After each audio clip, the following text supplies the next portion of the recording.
You have been hurrying through moments that were never asking you to run, not always with your feet. Sometimes the rushing happens while you are sitting perfectly still. Your body is on the couch, but your mind is already standing somewhere in tomorrow. Your hands are resting, but part of you is reaching for the next answer, the next sign, the next change, the next piece of evidence that tells you something is finally moving. You know this kind of hurry. You send a message and put the phone down. A few moments later, you pick it up again. Nothing new. You tell yourself you were checking the time. You open another app, you close it. You think about the message again. Was the wording right? Did you say too much? Did you say too little? Should you have waited before sending it? Should you send something else? You put the phone face down, almost as though turning the screen away might turn the thoughts away with it. Then your mind finds another place to race. A decision you made yesterday.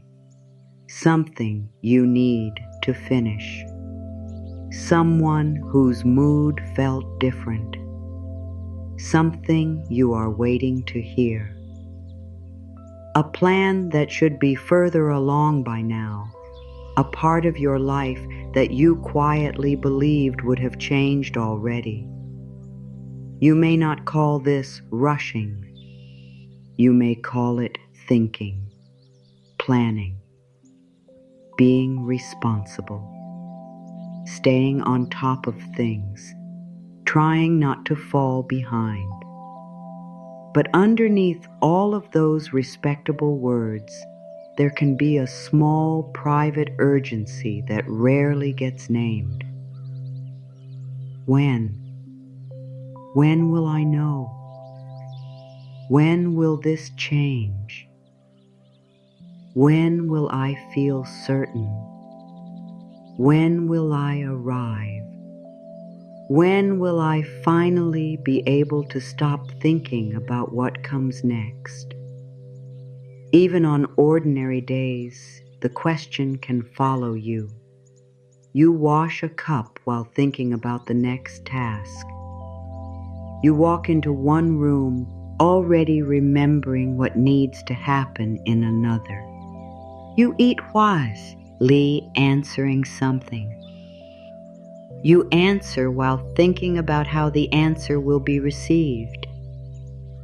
You finish one thing, and instead of feeling finished, you immediately look for the next thing that proves the day is still under control.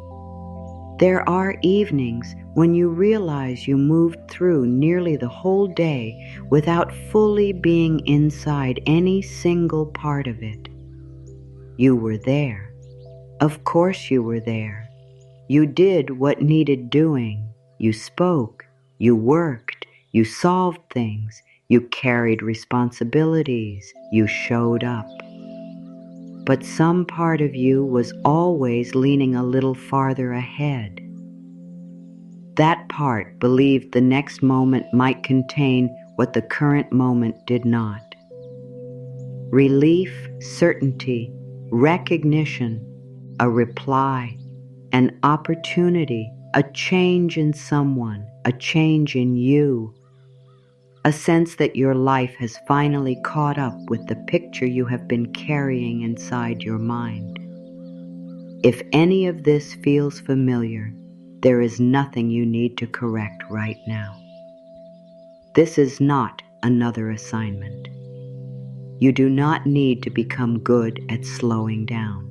You do not need to prove that you can be calm. You do not need to turn peace into another project. There is no prize for relaxing correctly. There is no invisible judge measuring whether you have released enough, trusted enough, healed enough, or learned enough. Nothing here requires you to perform a better version of yourself. You have performed enough. You have probably performed being fine when you were tired. You have performed confidence when you were uncertain. You have smiled while part of your mind was calculating what could go wrong. You have said, "It's okay," while privately wondering how much longer you could carry the uncertainty. You have told other people, "No worries," while worries continued walking through your thoughts long after the conversation ended. You have answered, "I'm good," because explaining the whole truth felt like too much work. You have looked capable while feeling pulled in 6 directions. You have been productive while emotionally waiting. You have rested while secretly feeling guilty for resting. You have taken breaks that did not feel like breaks because your body stopped working while your mind continued its shift. That is a particular kind of exhaustion. It is not always loud enough to be called exhaustion. Sometimes it looks like impatience. Sometimes it looks like irritation over something small. Sometimes it looks like opening the refrigerator without knowing what you wanted. Sometimes it looks like moving from one room to another and forgetting why you went there. Sometimes it looks like answering someone too quickly because silence feels uncomfortable. Sometimes it looks like agreeing before you have checked what you actually want. Sometimes it looks like telling yourself, "I just need to get through this week," and then saying the same thing the next week. The calendar changes, the sentence remains.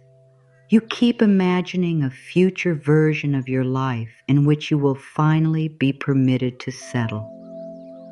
After this deadline, after this conversation, after the money is clearer, after the house is quieter, after someone makes up their mind, after you make up yours, after the answer comes, after you know where you stand, after you become more disciplined, after you feel more secure, after one more thing gets handled, then you will breathe differently. Then you will be present. Then you will stop carrying tomorrow inside today. The strange thing is that tomorrow has a way of becoming another today. And the habit of rushing does not automatically disappear when one problem does. A new destination appears. A new uncertainty. A new standard. A new reason to postpone ease. This is why someone can receive what they once begged life for and still feel as if they are waiting. The circumstances changed. The inner pace did not. No one may have told you that pace can become an emotional habit. A person can become accustomed to urgency in the same way they become accustomed to a certain tone of voice in a room. At first, they hear it clearly. Then it becomes background noise, the nervous checking, the internal counting, the sense of being late to your own life, the feeling that everyone else understood something sooner, the suspicion that you missed a turn, the pressure to catch up. You may scroll past someone else's announcement and feel your chest tighten before you have even formed a thought.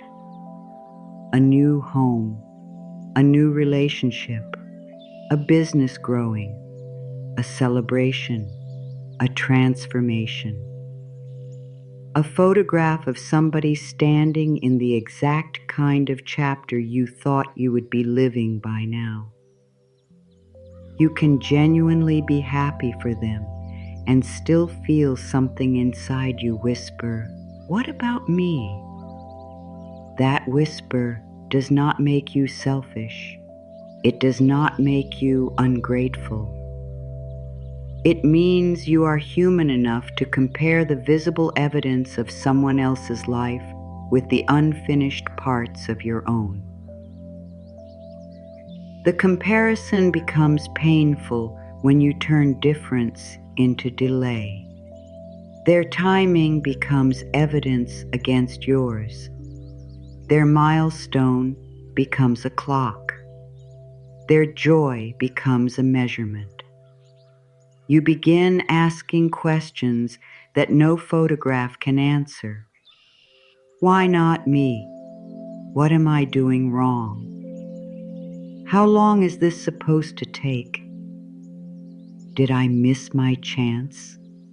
Should I be trying harder? Should I be doing more? Should I have started sooner? The mind loves to take an uncertain future and turn it into a courtroom. It gathers evidence. It builds a case. It brings up old decisions. It calls witnesses from 5 years ago. It points toward every road not taken. It reminds you of something someone said when you were 23.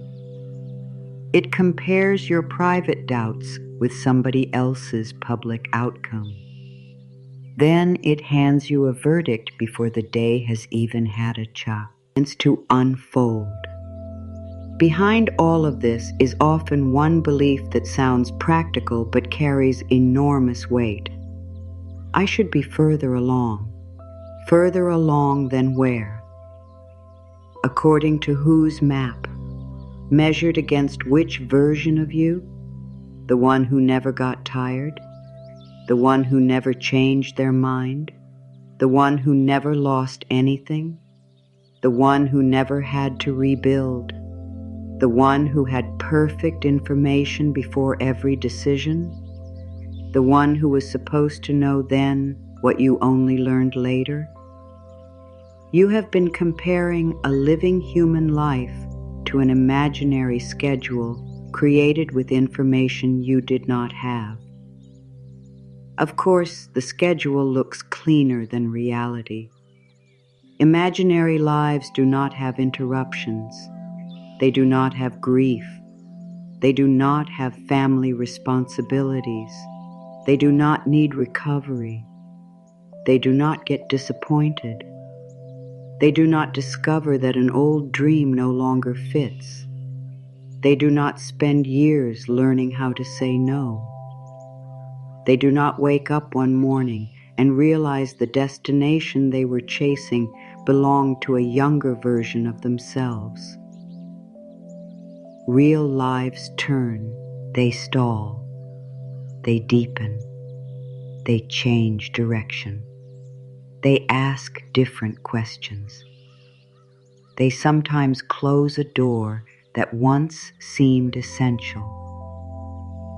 They sometimes wait longer than the mind thinks is reasonable.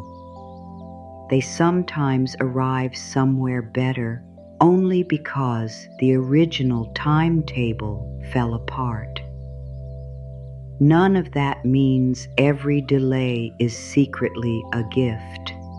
Some waiting hurts. Some uncertainty is genuinely difficult. Some seasons are expensive emotionally. Some losses remain losses. You do not have to paint gold around everything that wounded you.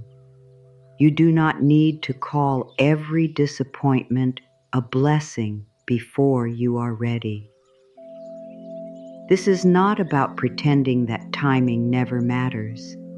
There are real deadlines, real responsibilities, real decisions that deserve attention. There are moments when action is wise. There are circumstances that need a clear answer. Slowing your inner pace does not mean becoming passive about your life. It means learning the difference between action and panic. Those two can look similar from the outside. Inside, they feel very different. Action says, "This matters, and I can respond." Panic says, "If I do not solve everything now, I am unsafe." Action can stop after the email is sent. Panic keeps rewriting the email in your head. Action makes the appointment. Panic imagines 10 outcomes before the appointment happens. Action looks at the facts. Panic fills every blank space with prediction. Action takes the next available step. Panic demands to see the whole staircase before placing one foot down. You may have spent years thinking the panic was what made you responsible. You may have credited worry for outcomes that were actually created by your intelligence, your effort, your preparation, your courage, your consistency, your ability to adapt. Worry likes to stand beside your strengths and claim their achievements. It says, "See, if I had not kept you awake, you would not have handled that. If I had not reminded you 50 times, you would have forgotten. If I had not made you imagine every possibility, you would not have been prepared. If I had not pushed you, you would have stopped." So you begin to believe pressure is the price of competence. You begin to believe anxiety is proof that you care. You begin to believe exhaustion means you tried hard enough. You begin to believe a peaceful mind might make you careless. That belief can follow you even into good moments. Someone says something kind, and instead of receiving it, you wonder whether they really mean it. A quiet day arrives, and rather than enjoying the space, your mind starts searching for what you forgot. You finish something important, and within minutes you reduce the achievement by asking what is next. You receive an opportunity, and before gratitude has finished moving through you, your mind asks how you could lose it. You get what you wanted and immediately start protecting yourself from its disappearance. This is how rushing can survive even inside receiving. The body gets the new reality. The mind keeps preparing for the old emergency.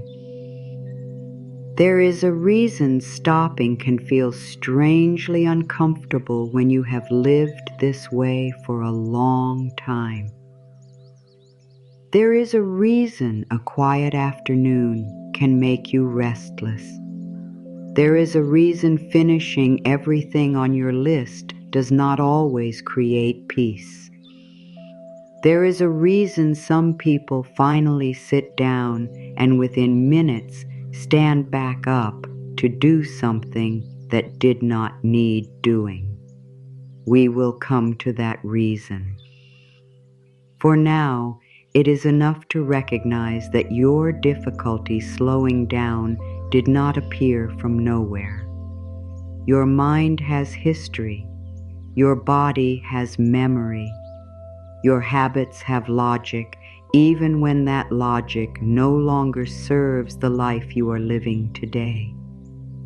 You may remember being praised for being mature early, for not causing trouble, for knowing what needed to happen before anyone asked, for being easy, for helping, for staying composed. for taking care of things, for figuring it out. Those qualities can become beautiful strengths. They can also teach a child something they were never consciously told. Move quickly, read the room, do not need too much, anticipate, be useful, stay ready, do not become the problem. Some people learned urgency through instability, some through high expectations, some through criticism, some through watching the adults around them move as though rest were dangerous, some through households where moods changed quickly and paying attention felt protective, some through schools that rewarded speed, some through work cultures that treated exhaustion like ambition, some through relationships where waiting for a response felt like waiting to discover whether love was still there. Some simply lived through enough unpredictability that knowing what came next began to feed. Like safety, the details differ. The inner conclusion can become similar. If I stay ahead, I will be okay. So you start trying to stay ahead of conversations, ahead of disappointment, ahead of rejection, ahead of bills, ahead of people's reactions, ahead of your own emotions. You explain yourself before anyone accuses you. You apologize before anyone says they are hurt. You solve before anyone asks for help. You prepare for endings while things are still beginning. You detach a little before somebody has the chance to leave. You rehearse bad news before any bad news exists. You lower your hopes before reality can lower them for you. It can look like wisdom. Sometimes it is fear wearing very sensible clothes. That fear deserves understanding, not punishment. You do not need to shame yourself for learning how to survive uncertainty. You do not need to look back at every rushed decision and ask why you could not have been calmer. You were working with what you knew. You were responding with the tools available to you then. Some of those tools protected you. Some helped you function. Some got you through seasons in which slowing down did not feel possible. A habit can be outdated without being foolish. A protective response can become unnecessary without becoming shameful. You are not required to hate the version of you who lived quickly. That version was trying to help. This matters because many people turn healing into another form of self-attack. They discover a pattern and immediately say, "There I go again." They catch themselves checking the phone and become angry with themselves for checking. They hear the urgency in their thoughts and add another layer of urgency on top. I need to stop doing this. I should be better by now. Why am I still like this? Now, the original pressure has recruited healing to work for it. The mind that used to rush toward an external answer starts rushing toward inner transformation. Fix this faster. Release this faster. Trust faster. Become peaceful faster. That is still rushing. It is simply wearing softer language. You cannot punish yourself into peace. You cannot insult yourself into trust. You cannot build a slower life by attacking the part of you that learned speed. The part that rushes does not need to be chased. It needs to be understood. There are moments when that rushing part appears in very ordinary ways. You are standing in a checkout line and choose the shortest one, then immediately monitor the others to see whether you chose correctly. Someone in another line moves ahead faster. A tiny irritation rises. It is not really about the line. Your system has learned to interpret unnecessary delay as loss. You sit in traffic and feel your jaw tighten even when you are not truly late. You wait for a web page to load and reach for another screen. You listen to a voice message at eased speed. You skim an article you chose to read. You watch a show while checking something else. You brush your teeth while mentally holding a meeting. You stand in the shower preparing an argument that may never happen. You take a walk and turn it into a productivity exercise. You eat lunch while consuming advice about how to improve your life. You lie down and begin evaluating whether you used the day correctly. Speed becomes so normal that presence can initially feel empty. The moment there is no stimulation, the mind asks for one. The moment there is no problem, it searches for one. The moment there is no answer required, it invents a question.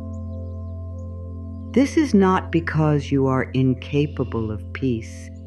It is because familiarity and safety are not always the same thing. The familiar can feel safer simply because you know how to behave inside it. If urgency has been familiar, calm may feel exposed at first. Calm leaves space. Space lets feelings become audible. A full schedule can keep grief quiet. Constant planning can keep uncertainty occupied. Helping everyone else can delay the question of what you need. Moving quickly can prevent you from noticing that you are disappointed, or lonely, or angry, or tired, or no longer interested in the thing you have been chasing.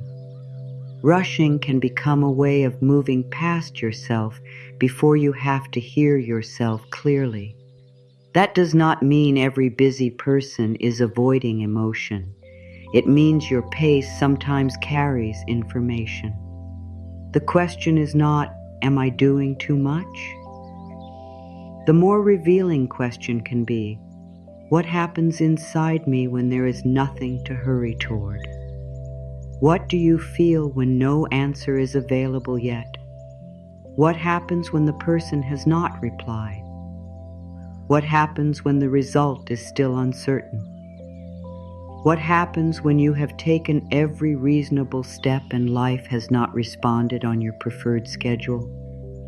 Can you remain in the room of your own life without immediately trying to force open the next door? That question may touch something tender, because uncertainty is where many old beliefs become loud. If nothing is happening, I am falling behind. If I am not pushing, I am failing. If I rest, I am wasting time. If I do not keep trying, I will lose my chance. If I am not useful, I may not matter. If I stop proving myself, people may see that I am not enough.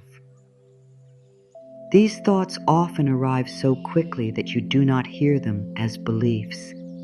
They sound like facts. They sound like common sense. They sound like the responsible voice. but a belief can wear the tone of certainty and still be an old conclusion. At some point, you may have connected movement with worth, achievement with safety, usefulness with love, speed with intelligence, endurance with goodness. You may have learned to admire the part of yourself that could keep going no matter how tired you were. Other people may have admired it too. You always handle everything. You are so strong. I knew I could count on you. You never stop. Those words can feel like praise. They can also become a job description. Soon you are not only doing things, you are maintaining an identity, the capable one, the reliable one, the strong one, the person who figures it out, the person who does not need much, the person who answers quickly, the person who keeps everybody calm, the person who stays productive even when life hurts. Then slowing down threatens more than your schedule. It threatens the role that earned you approval. No wonder part of you resists. No wonder saying, "I need time," can feel strangely vulnerable. No wonder resting before everything is finished can feel almost rebellious. No wonder waiting without doing something can feel like losing control. My dear, there is more kindness available here than you have been giving yourself. The part of you that rushes is not an enemy to defeat. It is not evidence that you failed to heal. It is not proof that you lack faith in life. It is often a loyal old strategy that never received the message that circumstances changed. It still wakes up for a job that may no longer exist. It still scans for danger in rooms that are quieter now. It still believes pressure keeps the lights on. It still thinks speed protects your heart. It still assumes that if it loosens its grip, something important will slip away. You do not have to tear that strategy out of yourself. You can begin by becoming curious about it. Where do you rush when nobody is asking you to hurry? Where do you answer before you know what you mean? Where do you apologize before you know whether you did anything wrong? Where do you turn waiting into a verdict about your worth? Where do you assume that a slower unfolding means something has gone wrong? Where do you make yourself late in your own imagination before any real deadline has passed? The answers do not need to come immediately. Even that would become another race. You can let the questions remain open. You can let them follow you quietly through the next few days, not as homework, not as a test, as companionship. Because awareness is different from surveillance. Surveillance says, catch yourself doing it wrong. Awareness says, there you are. I see what you are trying to protect. That difference changes everything. Imagine the next time you reach for your phone before you consciously decide to. There is no need to slap your hand away, no need to lecture yourself, no need to announce that you are breaking a bad habit. You can see the movement for what it is. A small search for certainty, a small attempt to shorten the distance between now and knowing. A small hope that the screen will tell you it is safe to relax. That recognition carries more tenderness than judgment ever could. The same is true when you find yourself replaying a conversation. You may be trying to locate the exact sentence that would make uncertainty disappear. You may be searching backward because you cannot see forward. You may be asking memory to provide control over something that has already happened. The replay is not proof that you are weak. It is a mind trying to solve an emotional problem with analysis. Once you see that, you do not have to obey every repetition. You can understand the intention without following the loop all the way around. This is where a different relationship with timing begins. Not by forcing yourself to become patient, not by pretending you do not care what happens, not by acting detached from your hopes. You are allowed to want things. You are allowed to look forward to answers. You are allowed to have preferences. You are allowed to want clarity, movement, connection, opportunity, stability, growth. You do not need to become indifferent in order to stop rushing. The change begins when desire no longer has to become emergency. You can want an answer without making the waiting mean you are forgotten. You can want progress without treating today as a mistake. You can care deeply without gripping every outcome. You can move towards something without abandoning the ground under your feet. You can prepare without living permanently braced. You can take responsibility without making pressure your personality. You can be ambitious without being cruel to your nervous system. You can have goals without using them as weapons against the person you are today. There is no spiritual prize for pretending you do not want anything. There is also no requirement that you make yourself miserable until what you want arrives. Those are not the only choices. You do not have to choose between caring and peace. You can learn a pace that makes room for both, a pace in which you send the message and return to your own day, a pace in which you make the decision and let it be made, a pace in which you do what belongs to you and stop trying to perform the part that belongs to time, circumstance, other people, or life itself. A pace in which uncertainty is uncomfortable without becoming an emergency.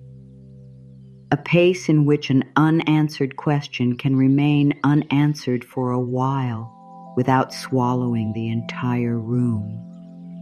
This is not something you master in one afternoon. It is a relationship you begin changing.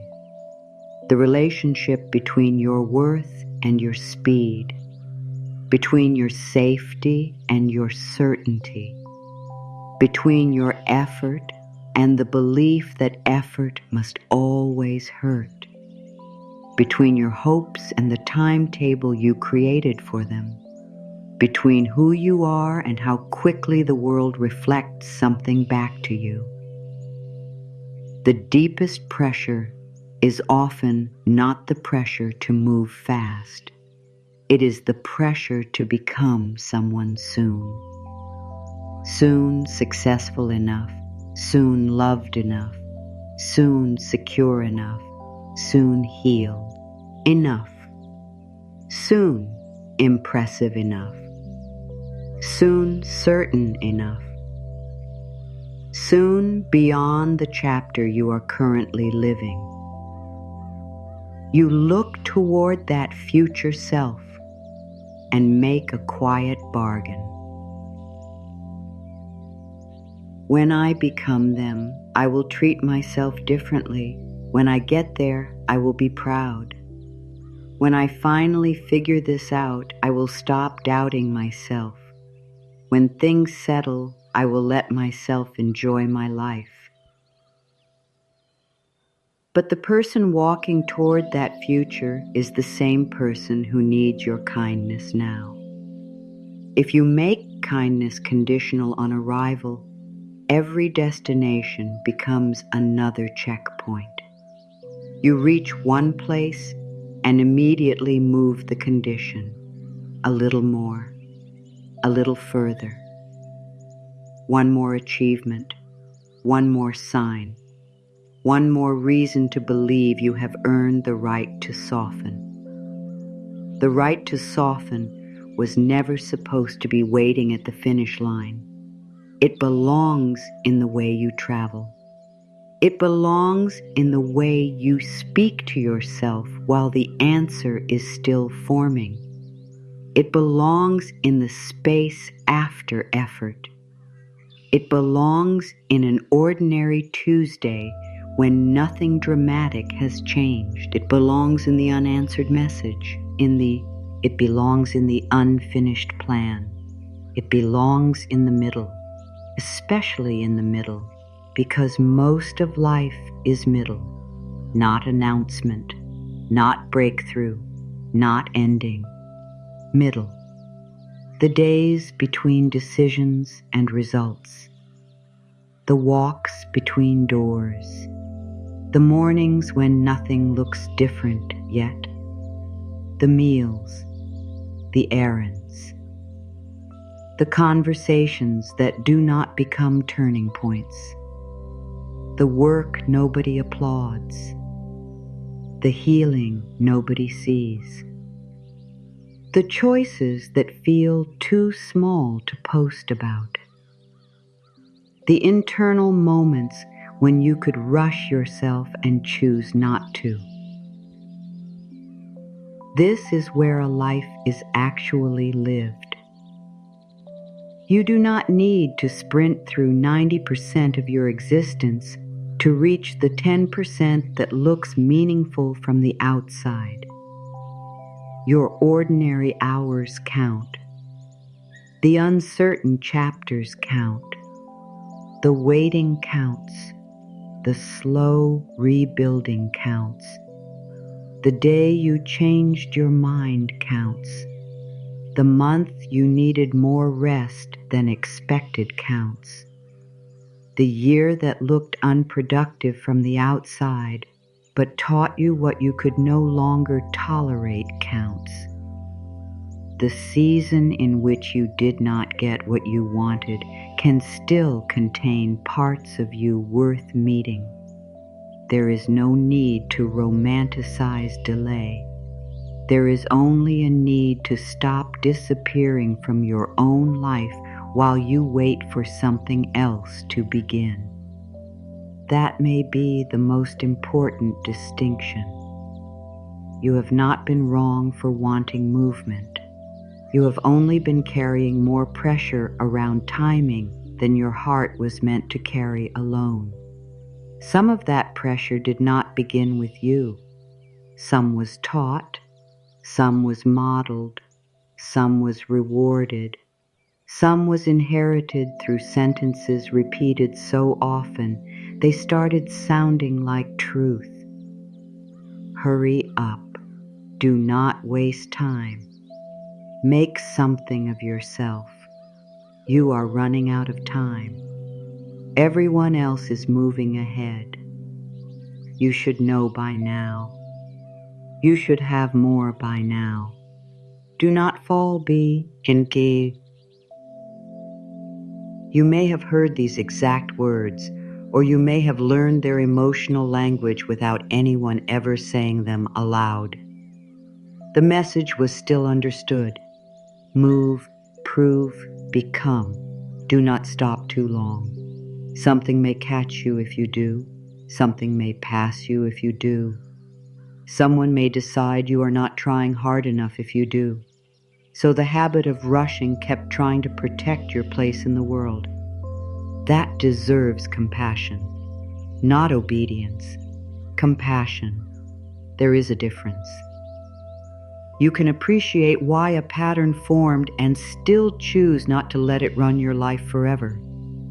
You can thank an old strategy without renewing its contract. You can understand why your mind learned urgency without treating urgency as your permanent identity. That is where we are going next. Not toward a life where nothing matters, not toward passivity, not toward pretending timing never hurts, toward something steadier, toward a way of holding your own life that does not require you to race ahead of yourself to feel safe inside it. And there is an image waiting for us there, one that changes the meaning of slowness completely. Not slowness as failure, not slowness as falling behind, slowness as care, slowness as the way something precious is transferred without being lost. Picture a single candle resting between your hands. Not a ceremonial candle, not something grand, just one warm flame, small enough to protect, bright enough to change the room around it. Your grown hands know how to hold it. They have held many things, responsibilities, promises, keys, groceries, bills, phones carrying difficult conversations, steering wheels on long days, doors you were nervous to open, hands you loved, hands you eventually had to release. Your hands have carried work into the world. They have typed answers when you were tired, prepared meals, cleaned messes, signed forms, packed boxes, made plans, changed plans, comforted other people. They have reached outward so many times that reaching outward may feel more natural than bringing anything back toward yourself. Now imagine those hands holding one small flame. The light is steady. Below them are smaller hands, cupped, waiting, not the hands of another person. They belong to a younger place within you. The part that first learned that being quick could be useful. The part that learned to read faces before words were spoken. The part that noticed when a room changed. The part that tried to become easier to love by needing less. The part that wanted to do things correctly. The part that learned to hurry because adults seemed pleased when you kept up. The part that wanted to be ready before anyone became disappointed. Those smaller hands are not reaching for a perfect life. They are not demanding an explanation for every delay. They are not asking you to rewrite the past. They are waiting for warmth. That is all. Warmth. Something they may have spent years watching you give everywhere else. You gave it to work. You gave it to family. You gave it to people who needed reassurance. You gave it to people who did not always know what to do with it. You gave it to deadlines. You gave it to plans. You gave it to relationships. You gave it to the future. You even gave it to versions of yourself you had not become yet. You carried light ahead of you as though your future self deserved your devotion more than your present self did. One day, I will be proud of myself. One day I will rest. One day I will feel secure. One day I will trust where I am. One day I will stop criticizing how long everything takes. One day I will become the person who finally deserves tenderness. Meanwhile, those smaller hands remained open, not angry, not accusing, waiting. This is where rushing begins to look different. The question becomes less, why can I not slow down? And more, what have I been trying to carry so quickly that I forgot it needed careful hands? A flame changes the answer. You cannot transfer a flame by throwing it. You cannot make it arrive safely by jerking your hands forward. You cannot grip fire harder and call the gripping devotion. You cannot shake the candle and demand that the light become brighter. The very thing you want to protect asks something different from you. Steadiness. Attention. Enough closeness to see what you are doing. Enough patience to make the transfer without turning it into a test. Think about how different this is from the way you may have learned to approach your own life. You have been told, directly or indirectly, that speed proves seriousness. Answer quickly, decide quickly, recover quickly, know quickly, improve quickly, produce quickly, move on quickly. Even grief is often spoken about as though it should follow a respectable schedule.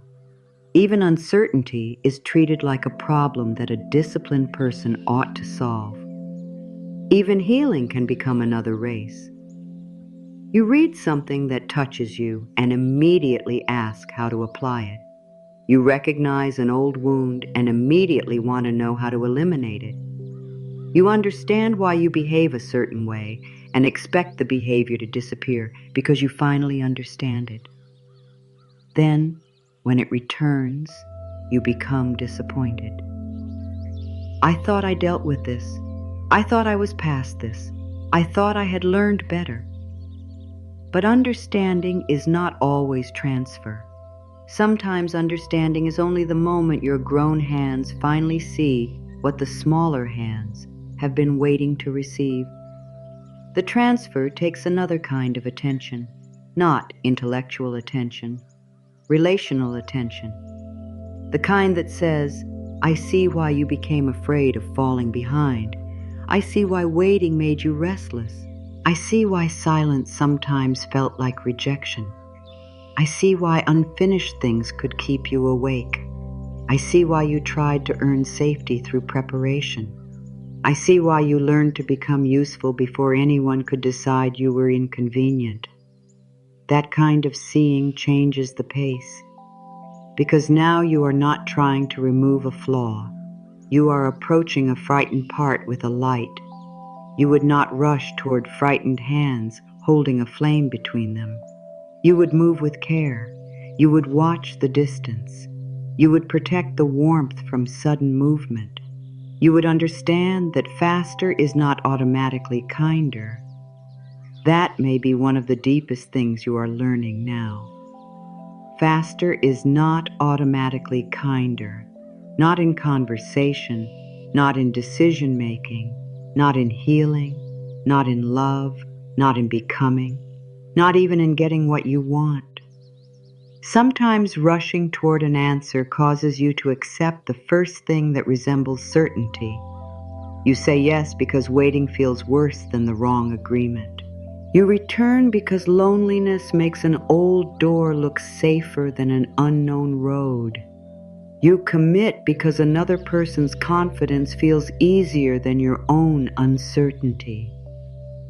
You buy because the discomfort of wanting relief becomes stronger than the question of what you actually need. You respond before your feelings have finished forming. You explain before anyone has misunderstood you. You chase clarity from people who have already shown you confusion. You mistake movement for progress because movement gives your mind something measurable. The flame asks a different question. Does this movement protect what matters? That question can change the way you live. Not, is this fast? Not, Does this prove I am trying? Not, will this make somebody approve of me? Does this protect what matters? Sometimes what matters is a deadline, and you act. Sometimes what matters is your safety, and you leave. Sometimes what matters is your health, and you seek qualified support.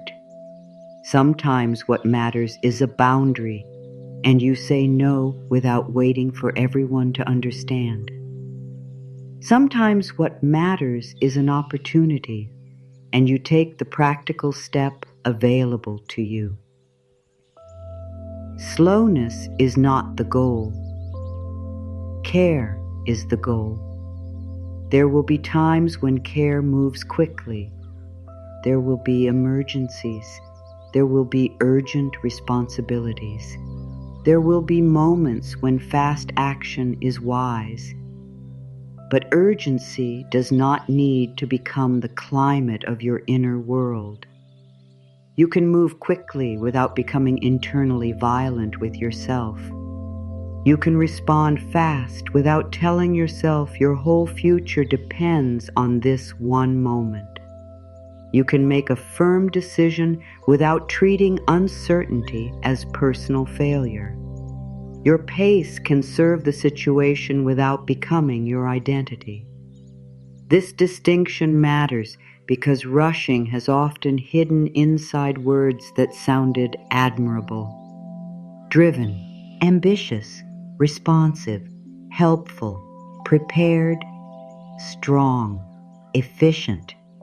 There is nothing wrong with any of those qualities. The question is what they cost you when fear is secretly operating them. Efficiency becomes painful when every human need feels like interruption. Preparedness becomes painful when you cannot stop preparing. Helpfulness becomes painful when saying yes is easier than disappointing someone. Strength becomes painful when nobody is permitted to see you tired. Ambition becomes painful when your current life is treated as nothing more than material for a future achievement. Responsiveness becomes painful when every message feels like a summons. A good quality does not need to disappear. It needs to be returned to your hands. Not fear's hands, yours. Imagine holding that candle again. Your grown hands are above. The smaller hands are below. Between them is a little distance. That distance is important. It represents the place where people often panic, the in-between. Not where you started, not where you hoped to be. Not empty, not complete. The flame is still in your hands, but it has not reached the smaller hands yet. This is the space where the mind starts making accusations. Why is this taking so long? What if I drop it? What if the flame goes out? What if I am doing this wrong? What if I should have started earlier? What if someone else could do it better? What if I never get there? Those questions do not speed the transfer. They only make the hands less steady. This is what happens in life too. The result is not visible yet, so the mind adds pressure. The relationship is not clear yet, so you demand certainty from every interaction. The project is not complete yet, so you treat unfinished work as evidence of incompetence. Your confidence is still growing, so you criticize yourself for not already feeling fearless. You are learning a boundary, So every difficult conversation becomes proof that you are bad at boundaries. You are rebuilding after disappointment, so each hard day becomes evidence that you are moving backward. The mind looks at the space between two hands and calls it failure, but it may simply be transfer. Something is moving, not dramatically, not in a way that gives you a photograph, not in a way that earns applause. Warmth is moving inward. That matters. There is a kind of change that happens before you can explain it. You respond differently by half a second. You stop before sending the second message. You feel the urge to prove yourself and choose silence. You catch the comparison before it becomes a whole story about your worth. You realize you are tired before you become resentful. You recognize that you do not actually want to say yes. You leave one small task for tomorrow and discover the world remains intact. You let someone misunderstand a boundary instead of exhausting yourself trying to make it comfortable for them. You become less impressed by urgency. You become less available for chaos disguised as chemistry. You become less willing to trade your peace for somebody else's temporary approval. These changes can be almost invisible. That does not make them small.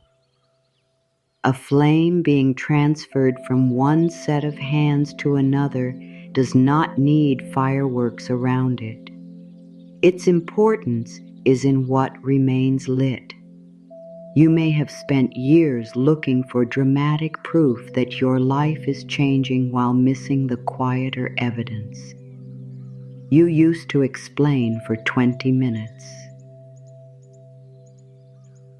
Now you explain for 5. You used to replay the conversation all evening.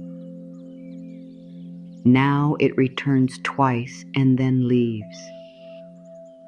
You used to think someone's silence meant you had done something wrong. Now you consider that their silence may belong to them. You used to answer every request immediately. Now you say, "Let me think about it."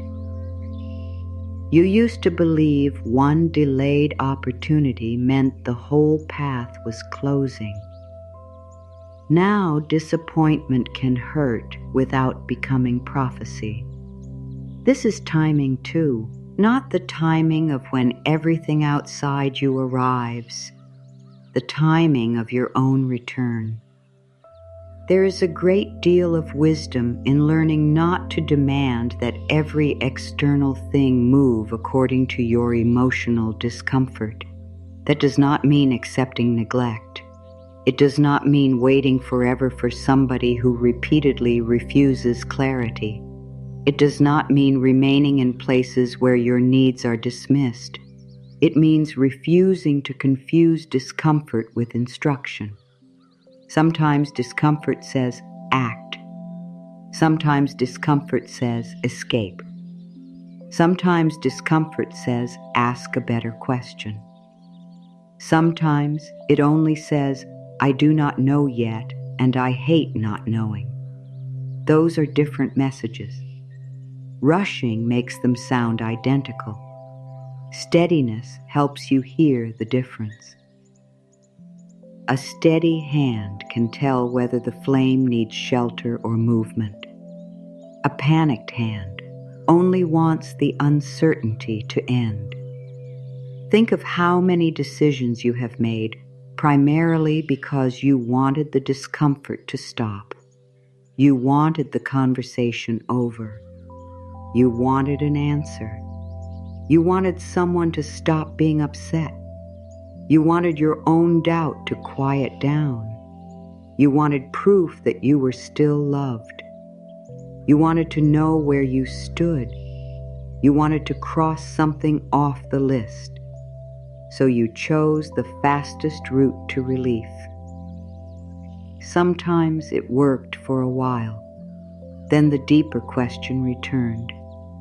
What do I actually want? What feels true when nobody is pressuring me? Would I still choose this if I did not feel behind? Would I still answer this way if I knew I was allowed to take my time? Would I still chase this if I trusted that my worth remained intact either way? These are grown hand questions. They come from the part of you capable of holding heat without dropping it simply because heat is uncomfortable. The smaller hands need that from you, not perfection, not omniscience, but endless patience. They need evidence that the person you have become does not have to recreate the emotional pace in which they learn to survive. That is one reason stillness can initially make you uneasy. Here is the reason we left open earlier. When rushing has been connected with being good, useful, safe, prepared, lovable, or responsible, stopping removes one of the ways you have been proving that you deserve your place. If I stop, what am I showing? If I rest before everything is done, who am I? If I stop fixing, will anyone still need me? If I stop chasing, will anything choose me? If I stop producing, will I still respect myself? If I stop anticipating everyone, will they become disappointed? This is why slowing down can trigger guilt even when no one is asking anything from you. The guilt is not always telling you that you are doing something wrong. Sometimes it is the echo of an old agreement. I earn belonging by staying useful. I earn safety by staying ready. I earn love by not becoming difficult. I earn worth by moving. You do not have to argue with these beliefs. You can see them. That is enough for now. Hold them in the light. Let them become visible. Because once a hidden agreement is visible, you can decide whether you still consent to it. You can ask whether it belongs in your adult life. You can ask whether the smaller hands inside you deserve a different lesson. Maybe the old lesson was move quickly or you may lose something. The new lesson does not need to be move slowly and nothing bad will ever happen. That would only be another false promise. The new lesson can be more honest. I can meet my life with care. Care does not guarantee outcomes. Care changes the way you stand inside uncertainty. Care lets you make decisions without treating yourself as expendable. Care reminds you that being uncomfortable is not the same as being unsafe. Care tells you that another person's impatience does not automatically create an emergency for you. Care gives you permission to gather information. Care permits a thoughtful no. Care permits a thoughtful yes. Care permits changing your mind when new truth appears. Care lets you choose a pace based on what the moment actually needs rather than what old fear demands. Look at the candle. The grown hands do not need to prove anything to the flame. They do not need the flame to admire them. They do not need to impress the smaller hands. They only need to be present enough to carry warmth across the distance. That image can become useful in real moments. Someone asks you for an answer you do not have yet. Instead of feeling inadequate, picture the flame. You can say, "I need a little time to think." A plan changes unexpectedly. Before your mind builds 10 futures, picture the flame. What is the next steady thing? You receive no response. Your hand moves toward the phone. Picture the smaller hands. Do they need another check, or do they need your warmth? You compare your life with someone else's. Your stomach tightens. Picture the flame. You do not have to blow yours out because somebody else's is visible. You are deciding whether to stay in a situation that repeatedly diminishes you. Do not use slowness as an excuse to remain where you are harmed. Protecting the flame may mean moving away. Care includes boundaries. Care includes distance. Care includes calling someone you trust. Care includes professional support when circumstances are larger than what affirmations can hold. This metaphor is not asking you to sit peacefully inside danger. It is asking you to stop making your own inner violence the price of handling reality. You can take strong action without turning against yourself. That may be unfamiliar. Strong action may once have required an inner attack. Come on, get it together. Stop being weak. You should know better. Move. Fix it. Do something. That voice may have gotten results. It may also have taught the smaller hands that every mistake would be met with force. You can become effective without continuing that inheritance. You can say, "This needs attention," without saying something is wrong with me. You can say, "This hurts," without saying, "I should be over it." You can say, "I made a mistake," without converting one mistake into an identity. You can say, "I need help," without making help a confession of failure. You can say, "I am not ready to answer," without calling yourself indecisive. You can say, "This relationship is not safe for me," without needing the other person to agree. You can say, "This dream matters to me," without turning the dream into a threat. The flame stays warm through all of these statements. It does not ask you to become smaller. It asks you to become steadier. There is power in steadiness that urgency rarely understands. Urgency wants visible movement. Steadiness is interested in integrity. Urgency asks, "How soon?" Steadiness asks, "Is this mine?" Urgency asks, "What will people think?" Steadiness asks, "What remains true when nobody is watching?" Urgency asks, "How can I make this happen?" Steadiness asks, "What is actually mine to do?" Urgency asks, "What if I lose my chance?" Steadiness asks, "What would choosing from fear cost me?" These questions do not make you passive. They make you available to your own wisdom. Wisdom is difficult to hear when every thought is shouting over it. The adult part of you does not need to know the whole future. It only needs enough presence to protect the next transfer. That is a smaller responsibility than controlling your life. You have spent enormous energy trying to control outcomes that were never fully yours.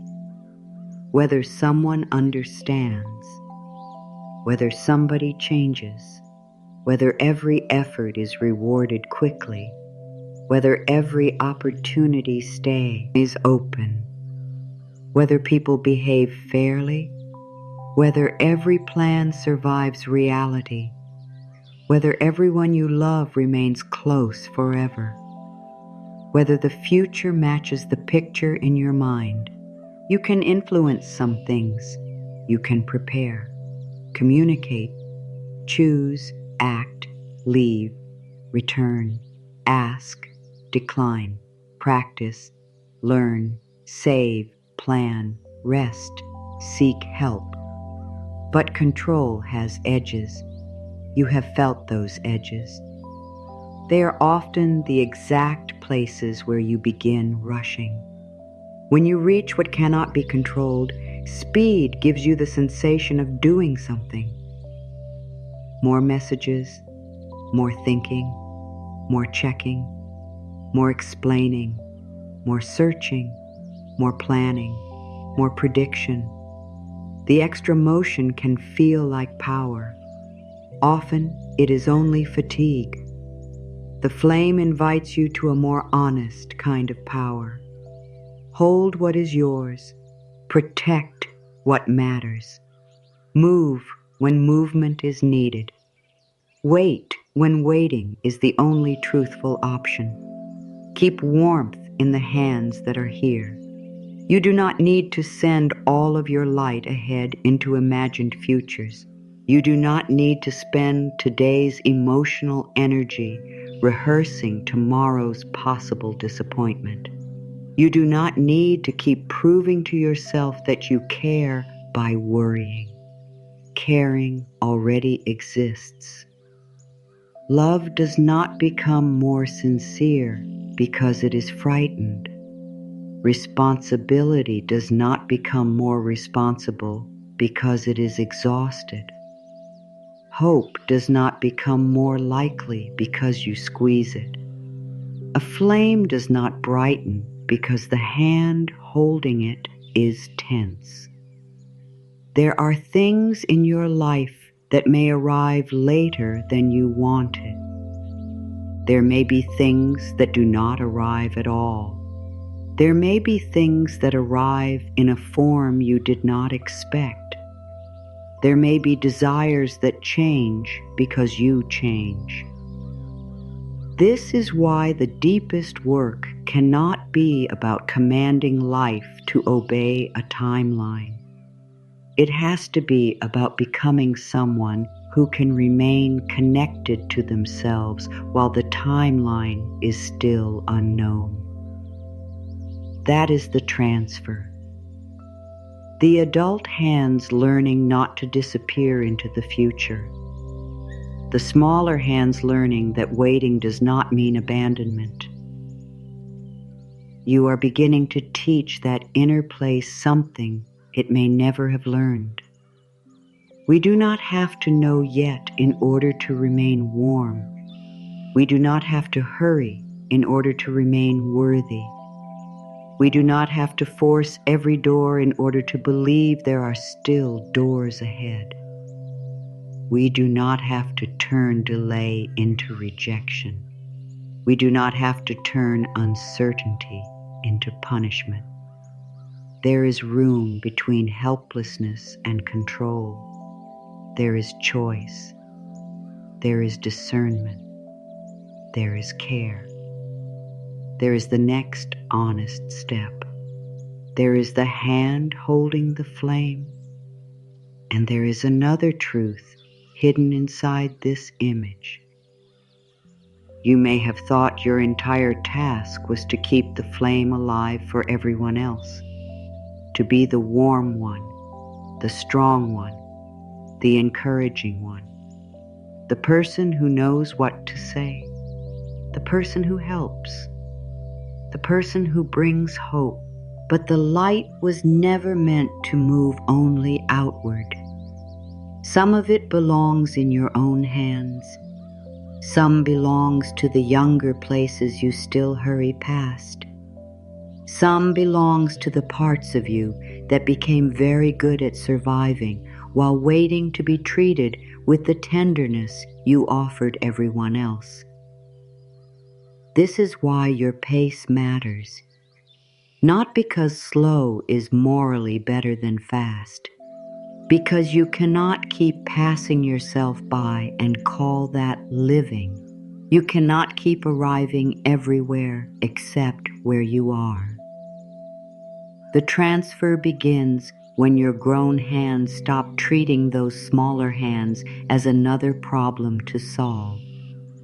They are not asking to be fixed. They are asking you not to rush past them. And soon, there is one sentence you can place directly into that space between the hands. Not a promise that life will obey you. Not a guarantee about what arrives or when. A sentence about the relationship you are choosing with your own life. Before we place it there, we need to meet the part of you that may resist its most important word. The word is trust. For some people, trust sounds peaceful. For others, it immediately creates tension. Trust life after everything that has happened. Trust timing after waiting longer than you thought you could. Trust people after learning that not everyone handles your heart with care. Trust yourself after decisions you still question. A word can sound beautiful from a distance and become complicated the moment it touches your history. That is why trust cannot be demanded from you. It cannot be turned into another spiritual rule. You do not need to force your mind into certainty. You do not need to pretend every delay has a hidden purpose. You do not need to convince yourself that every closed door was secretly perfect. Trust is not asking you to approve of everything that happened.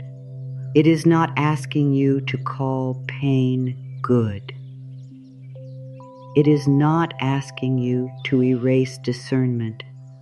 It is not asking you to hand your life over to people who have shown you they are careless with it. The kind of trust we are speaking about is quieter than that. It is the trust required to hold a flame without shaking it, simply because you cannot see the whole room. You can see enough. Your hands, the light, the smaller hands waiting below. That is enough for this moment, not enough for the next 10 years, not enough to answer every question, enough for this moment. The mind that rushes rarely accepts enough. It asks for complete certainty. Who will stay? How will this turn out? When will the answer come? Will I regret this? What if I choose wrong? What if nothing changes? What if I waste more time? What if I am already too late? These questions appear to be asking for information. Often they are asking for permission to relax. If you could know the outcome, then perhaps you could unclench. If you could know the date, then perhaps today would feel easier. If you could know what someone really thinks, then perhaps you could stop replaying the conversation. If you could know that your effort will lead somewhere, then perhaps working would feel lighter. You have tried to purchase peace with certainty. Certainty is expensive. Life rarely sells enough of it. So you keep paying with thought, paying with attention, paying with sleep, paying with presence, paying with the minutes you could have lived, but instead used to negotiate with a future that had not arrived. The candle gives you another way. You do not need to illuminate the entire road. You need enough light to see what is in your hands. This is not a promise that every step becomes easy. It is a change in where you place your authority. Instead of asking the future to make you safe before you can settle, you begin offering safety to yourself now. Instead of waiting for another person to become clear enough for your nervous system to rest, you become clearer about what you will and will not participate in. Instead of demanding that life prove you are on time, you stop measuring your worth against a clock you did not consciously choose. Instead of using uncertainty as evidence that something is wrong, you let uncertainty be what it is. Incomplete information, nothing more. Incomplete information is uncomfortable. It is not a verdict. It does not mean forgotten. It does not mean rejected. It does not mean punished. It does not mean behind. It means you do not know yet. The mind may hate that sentence. You do not know yet.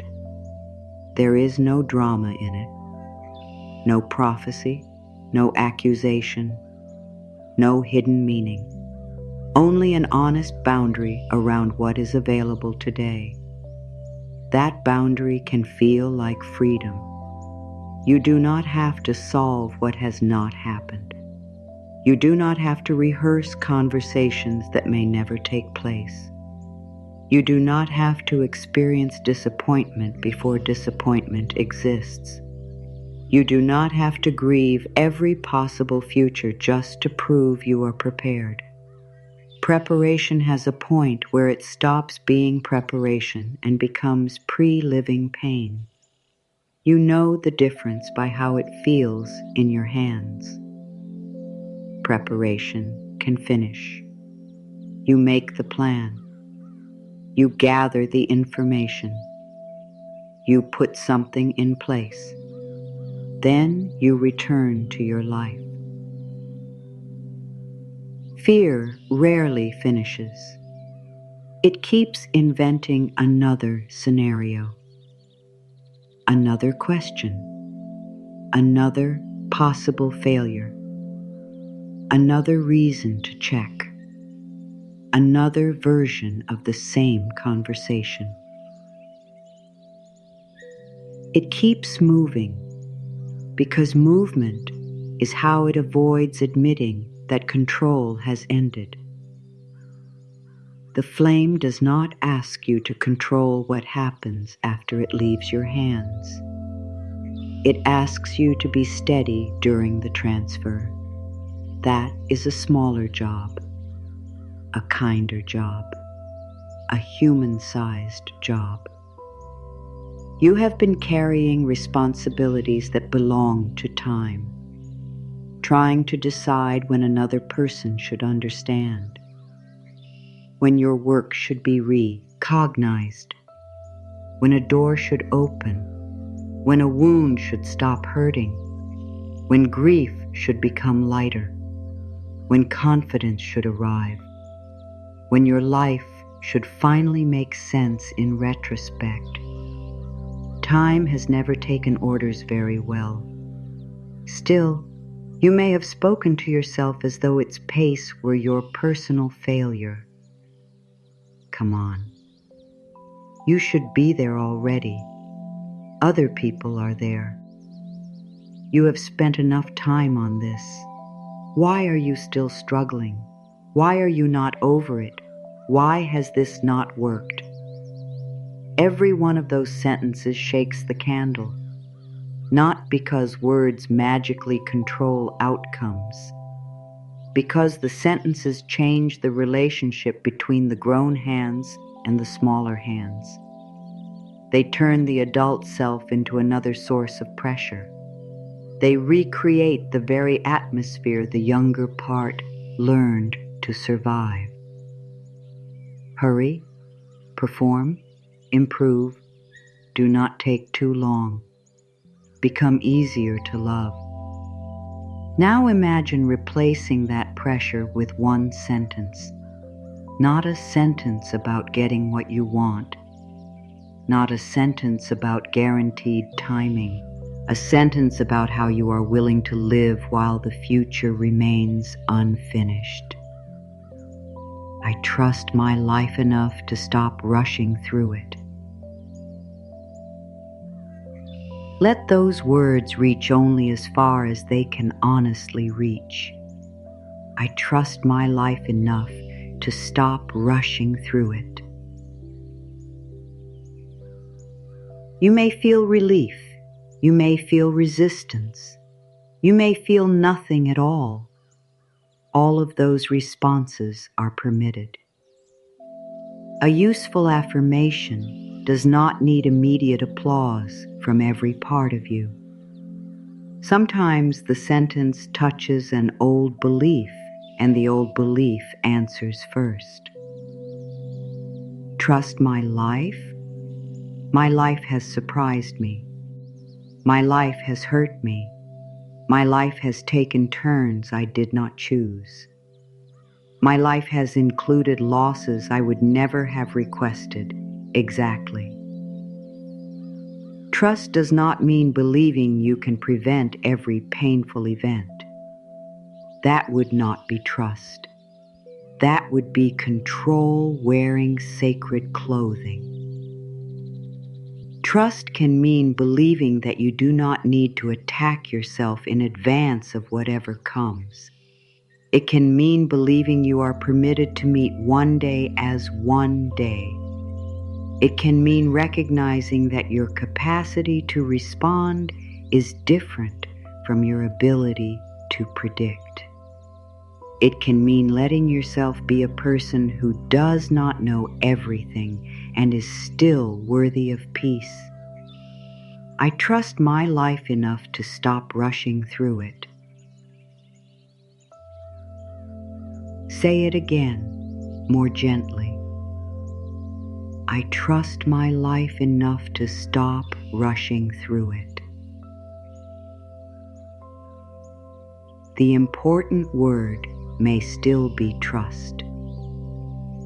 So let us make room for the resistance instead of pushing past it. A part of you may say, I trusted before and got hurt. Listen carefully to what that part means. It may be talking about trusting a person who was not trustworthy. It may be talking about ignoring information because you wanted something to work. It may be talking about hoping someone would change.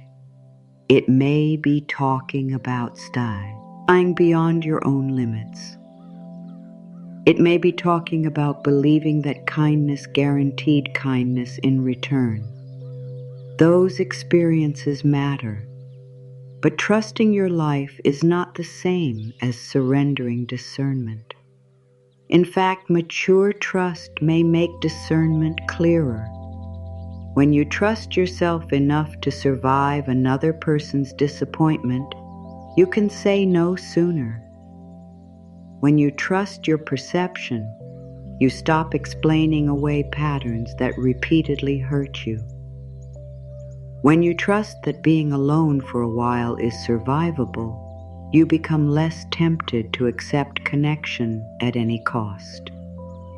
When you trust that a closed opportunity does not erase your value, you can evaluate whether the opportunity was actually right for you.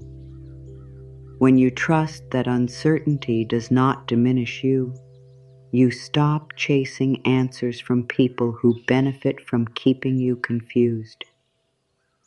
This kind of trust does not make you easier to manipulate.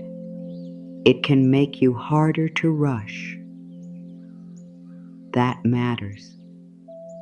People make different choices when they do not believe every door is their last door. They negotiate differently. They date differently. They work differently. They answer requests differently. They handle silence differently. They can feel desire without turning desire into desperation. They can feel disappointment without immediately bargaining against themselves. They can give something time without giving it unlimited access to their lives. They can walk away without needing the ending to prove they were right. The candle stays with them. The source of warmth is no longer located entirely in somebody else's hands. You may have confused trust with waiting. They are not the same. You can trust yourself and leave. You can trust life and take action. You can trust your pace and meet a deadline. You can trust your worth and ask directly for what you need. You can trust your own perception and seek a second opinion. You can trust that you will cope and still make careful plans. Trust is not inactivity. It is the absence of unnecessary self-threat around activity. That distinction changes the body. Think about the way you approach a difficult task when your inner voice says, "If you get this wrong, everything will fall apart." Now think about approaching the same task with, "This matters, and I can take it one part at a time."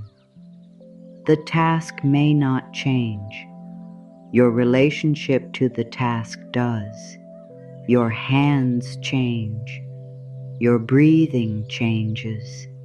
Your ability to think changes. Pressure narrows the field. Steadiness gives you room to see. There are decisions that become clearer only after the urgency leaves. Not because waiting always produces wisdom, because panic makes every option look like rescue. When you are desperate for relief, the first open door can look like destiny. The first reassuring sentence can look like truth. The first person who wants you can look like the person you need. The first solution can look like the only solution. The first sign of progress can make you abandon your standards. Urgency is persuasive. It says, take this now because nothing better may come. Answer now because the opportunity may disappear. Agree now because disappointing them is dangerous. Return now because being alone feels worse. Spend now because relief cannot wait.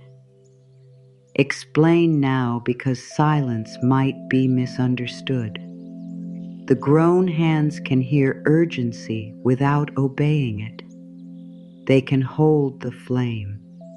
They can ask, is this movement protecting what matters or merely ending discomfort?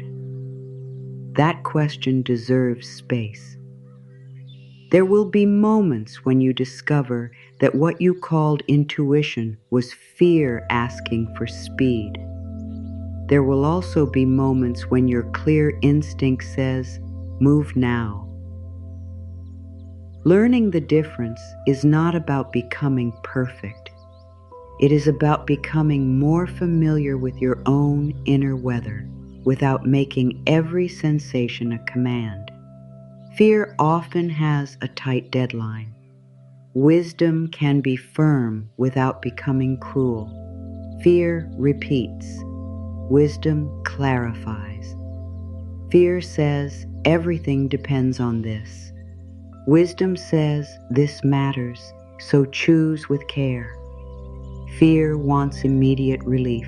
Wisdom is willing to tolerate some uncertainty in service of something deeper. You have already experienced this distinction, even if you never named it. There have been times when you rushed and knew you were rushing. Something in you was saying, slow down, but another part wanted the discomfort gone. There have also been moments when a decision came cleanly. No drama, no endless argument. You simply knew what needed to happen. That clarity may have been difficult, but it was not frantic. Those are different qualities of movement. The goal is not to become slow. The goal is to become less governed by panic. A steady flame can move quickly when it needs to. The hands remain steady. This is why the image belongs to you. Not because candles are magical, because the body understands what the mind complicates. If you were physically holding a flame above smaller hands, you would know that your job was not to make the moment impressive. Your job would be to protect the transfer. You would not criticize the smaller hands for waiting. You would not shout at them to reach higher. You would not tell them they should already know how to hold the light. You would not compare their hands with anyone else's. You would not say another pair of hands learned faster. You would not decide they were behind. You would come closer. That is the movement. Closer, not faster. Closer to what you feel. Closer to what is true. Closer to your own standards. Closer to the place where your decisions actually belong to you. Closer to the younger part that still expects love to arrive with conditions attached. When you hurry yourself, you often move away from that closeness. You become an administrator of your own life. You manage, schedule, correct, evaluate, optimize, compare, push. You look at yourself from the outside as if you are a project under review. Are we making enough progress? Is this efficient? Can this be improved? Why is this taking so long? You lose the warmth of being a person to yourself. The candle returns warmth to the process. It says there is something here worth protecting, not optimizing. There is a living person here. There are limits. There are hopes. There is fatigue. There is courage. There are contradictory feelings. There are old reflexes. There are new choices still becoming familiar. There is no machine to repair. There is a relationship to tend. The relationship between you and you. That relationship is affected every time you are uncertain. When the answer is delayed, how do you speak to yourself? When somebody chooses differently than you hoped, who do you become toward yourself? When progress slows, do you become punishing? When plans change, do you call yourself foolish for having hoped? When you need more time, do you interpret your need as weakness? When you are tired, do you let tiredness be information or turn it into evidence that you are failing? These moments teach the smaller hands what kind of adult is holding the flame. Not the affirmations you say when everything feels easy. The way you treat yourself when life refuses your preferred timetable. That is the lesson. The smaller hands are learning whether uncertainty means abandonment. They are learning whether disappointment means criticism. They are learning whether a mistake means shame. They are learning whether you stay warm toward yourself when the future does not cooperate. This is what changes trust, not pretending the world is predictable, becoming more predictable in the way you care for yourself. You may not know what another person will do. You can know something about what you will do. You may not know whether an opportunity will work. You can know that you will not use the outcome as proof of your worth. You may not know when grief becomes lighter. You can know that you do not need to insult yourself for carrying it today. You may not know how long rebuilding takes.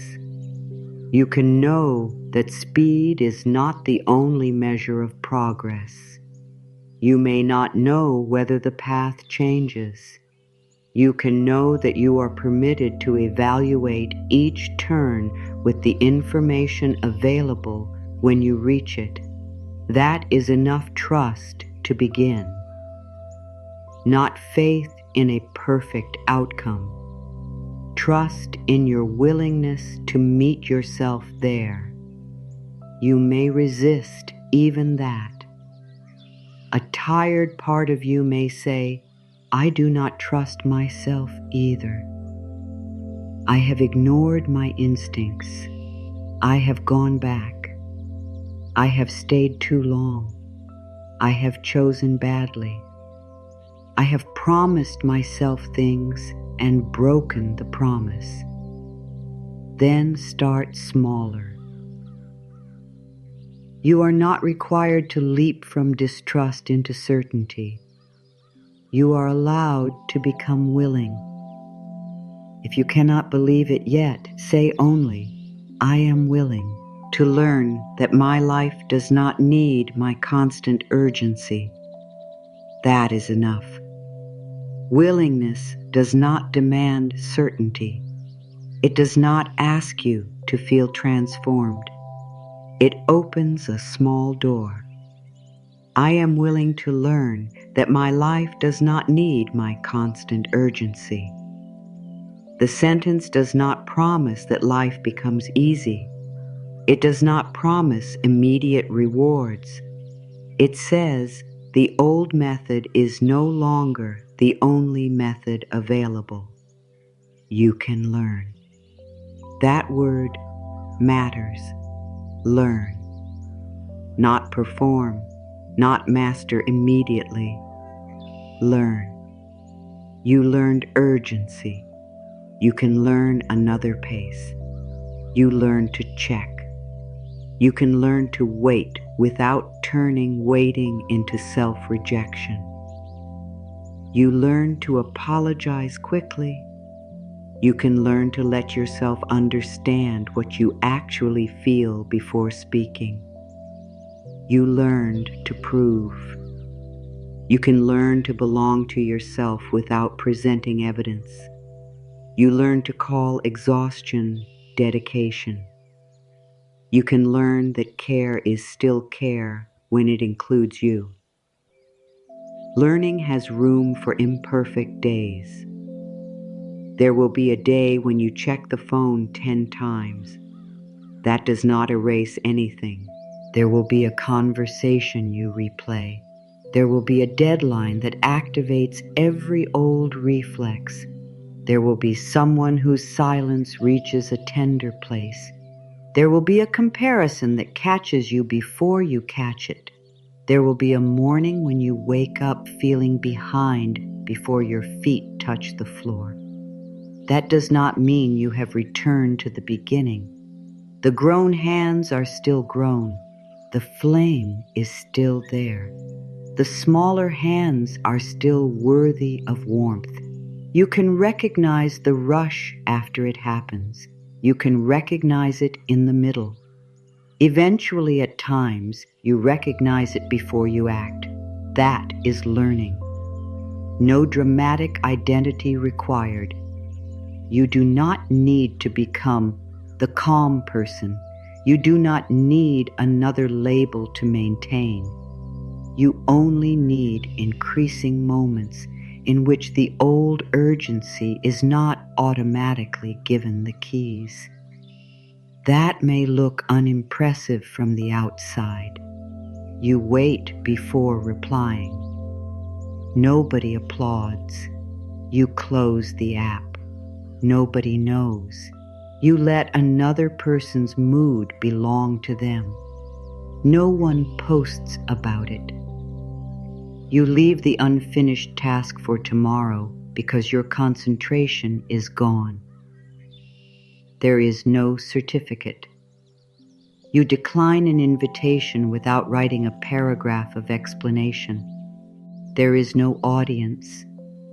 You stop rereading the message. Nothing dramatic happens. This is how your inner life changes. Quiet choices. Different hands. The light going inward. You may discover that certain things become less attractive as your pace changes. Chaos may stop feeling exciting. People who create confusion and then offer relief may become easier to recognize. Opportunities that require you to betray your limits may lose some of their shine. Conversations built around constant urgency may feel exhausting sooner. You may become more aware of how often fear is used to sell you things. Act now. Last see. Hence, do not miss out. Everyone else has it. You are behind. Your old rushing mind knows this language intimately. A steadier mind can hear urgency without automatically surrendering choice. That is valuable in a world that often profits from making you feel late. You are not required to build your life at the speed of advertising. You are not required to make permanent decisions because somebody else wants an immediate answer. You are not required to transform yourself every time a new standard appears on a screen. You are not required to treat every trend as instruction. You can let your life have texture, repetition, ordinary days, slow skill, quiet learning, private progress, plans that take longer than expected. You can have seasons that do not photograph well. A life can be meaningful before it becomes impressive. The smaller hands know this. They are not asking for a resume. They are asking for the flame. They do not care how many people saw your progress. They care whether warmth reaches them. This is why the title's promise is deeper than the idea that everything you want appears the moment you stop chasing it. That would be another transaction. Stop rushing so life rewards you. Relax so the universe gives you what you ordered. Release control so the outcome finally comes. That is still control. It merely changes techniques. You do not stop rushing as a trick to force arrival. You stop rushing because your life is already happening while you wait. You stop rushing because your attention is precious. You stop rushing because the person living today deserves access to you. You stop rushing because every future version of you will be built from days that once looked ordinary. You stop rushing because you are tired of making peace conditional. Then something important does arrive. Presence, discernment, enough room to hear yourself, a clearer sense of what belongs to you, a different relationship with time. Sometimes external things arrive too. Sometimes they do not. Sometimes they arrive later. Sometimes something else becomes more important before they do. The inner shift is not a bargain with life. It is the end of bargaining away your present. I trust my life enough to stop rushing through it. You do not need to make that sentence grand. Carry it the way you carry the candle, steady, close, warm. If the word trust still catches in your throat, use willingness. I am willing to learn that my life does not need my constant urgency. There is no failure in needing the smaller sentence. A smaller flame is still light. A cautious hand is still a hand reaching inward. And as that light moves closer to the smaller hands, another question begins to matter. Not when will everything arrive, not how quickly can I change. Something more intimate. When those smaller hands finally receive the warmth you have carried everywhere else, what will they learn about the person you have become? They will learn whether your strength has become warm, not impressive, not flawless, warm. They will learn whether growing older meant becoming another voice that tells them to hurry, or becoming the first voice that finally says there is enough room to be human here. They will learn whether mistakes still lead to humiliation, whether uncertainty still means danger, whether tiredness still has to be hidden, whether disappointment still becomes punishment, whether wanting something still requires chasing it until your own needs disappear.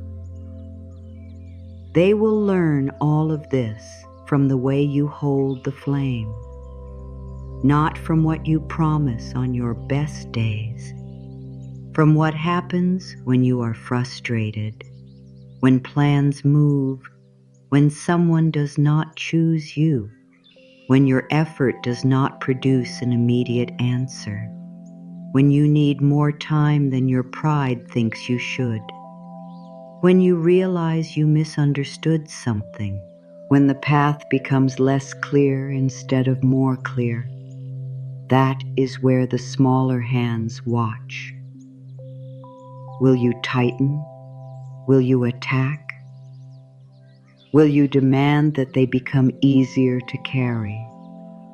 Or will the hands that have learned so much remain warm enough to say, we can meet this without becoming cruel? There is a kind of maturity that has nothing to do with appearing unbothered.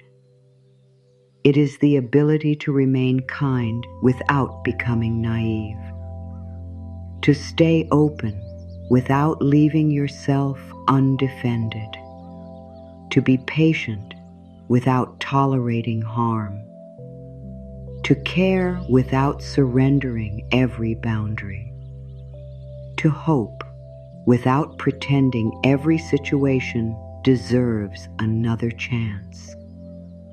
The flame is not a command to stay. It is not a command to forgive before you are ready. It is not a command to remain close to someone simply because you understand why they hurt you. Understanding does not erase impact. Compassion does not require access. Peace does not ask you to stay where your dignity, safety, or well-being is repeatedly harmed. There may be moments when the warmest thing you can do is leave. There may be moments when the strongest thing you can say is no. There may be moments when distance protects what conversation cannot repair. There may be times when trusted friends, family, community, or qualified professionals can hold part of what is too heavy to carry alone. There is no failure in that. Affirmations can support the way you speak to yourself. They can help you create more compassionate inner language. They can give you words when old pressure becomes loud. They are not substitutes for medical, psychological, financial, or legal support when those kinds of help are needed. Wisdom does not ask you to choose between inner work and practical care. Sometimes the next steady step is deeply practical. Make the call, ask the question, get the information, speak to someone trained to help, create distance, review the numbers, document what happened, tell someone you trust, rest before making a decision that does not need to be made tonight. Care is not vague. Care can be very clear. The candle metaphor is not meant to make you softer toward situations that require firmness. It is meant to make you less violent toward yourself while you become firm. That is different. You can close a door without slamming it inside your own chest. You can recognize a hard truth without turning the truth into an insult against yourself. You can say, I should have seen this sooner, or you can say, I see it now. Those sentences create different hands. I see it now. That is enough to begin from. You can say, I wasted so much time, or you can say, I know more about what I need now. You can say, I cannot believe I let this happen, or you can say, I was making choices from what I understood then, and I have more information now. None of these softer sentences erase responsibility. They remove humiliation from responsibility. You are still permitted to own what belongs to you. You can apologize, repair, learn, change direction, make restitution where it is appropriate, seek guidance. You can become more honest, more precise, more discerning. None of that requires despising the person who did not know yet. If shame were the best teacher, you would have learned everything long ago. You have probably tried shame. It has a loud voice. It promises improvement. It says if it criticizes you harshly enough, you will never make the mistake twice. Sometimes all it teaches is fear of being caught imperfect. The smaller hands do not need fear of you. They need confidence that you can hold truth and warmth at the same time. That is what grown hands can do. They can say, this was not right, and you still belong here. They can say, we need to change this, and I will not degrade you while we change it. They can say, this hurts, and hurting does not make us weak. They can say, this person does not get access to us anymore, and we do not need hatred to make the boundary real. They can say, we wanted this deeply, and it did not happen. They can remain present after the sentence. That last part matters. Remaining present after disappointment. You may have spent years leaving yourself emotionally the moment something did not go your way. You did not physically disappear.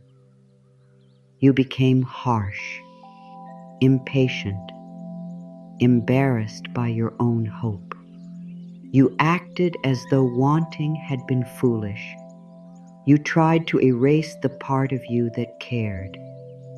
You said, I knew better. I should never have expected anything. I am done. Sometimes that hardening felt safer than acknowledging grief. The grown hands can choose differently now.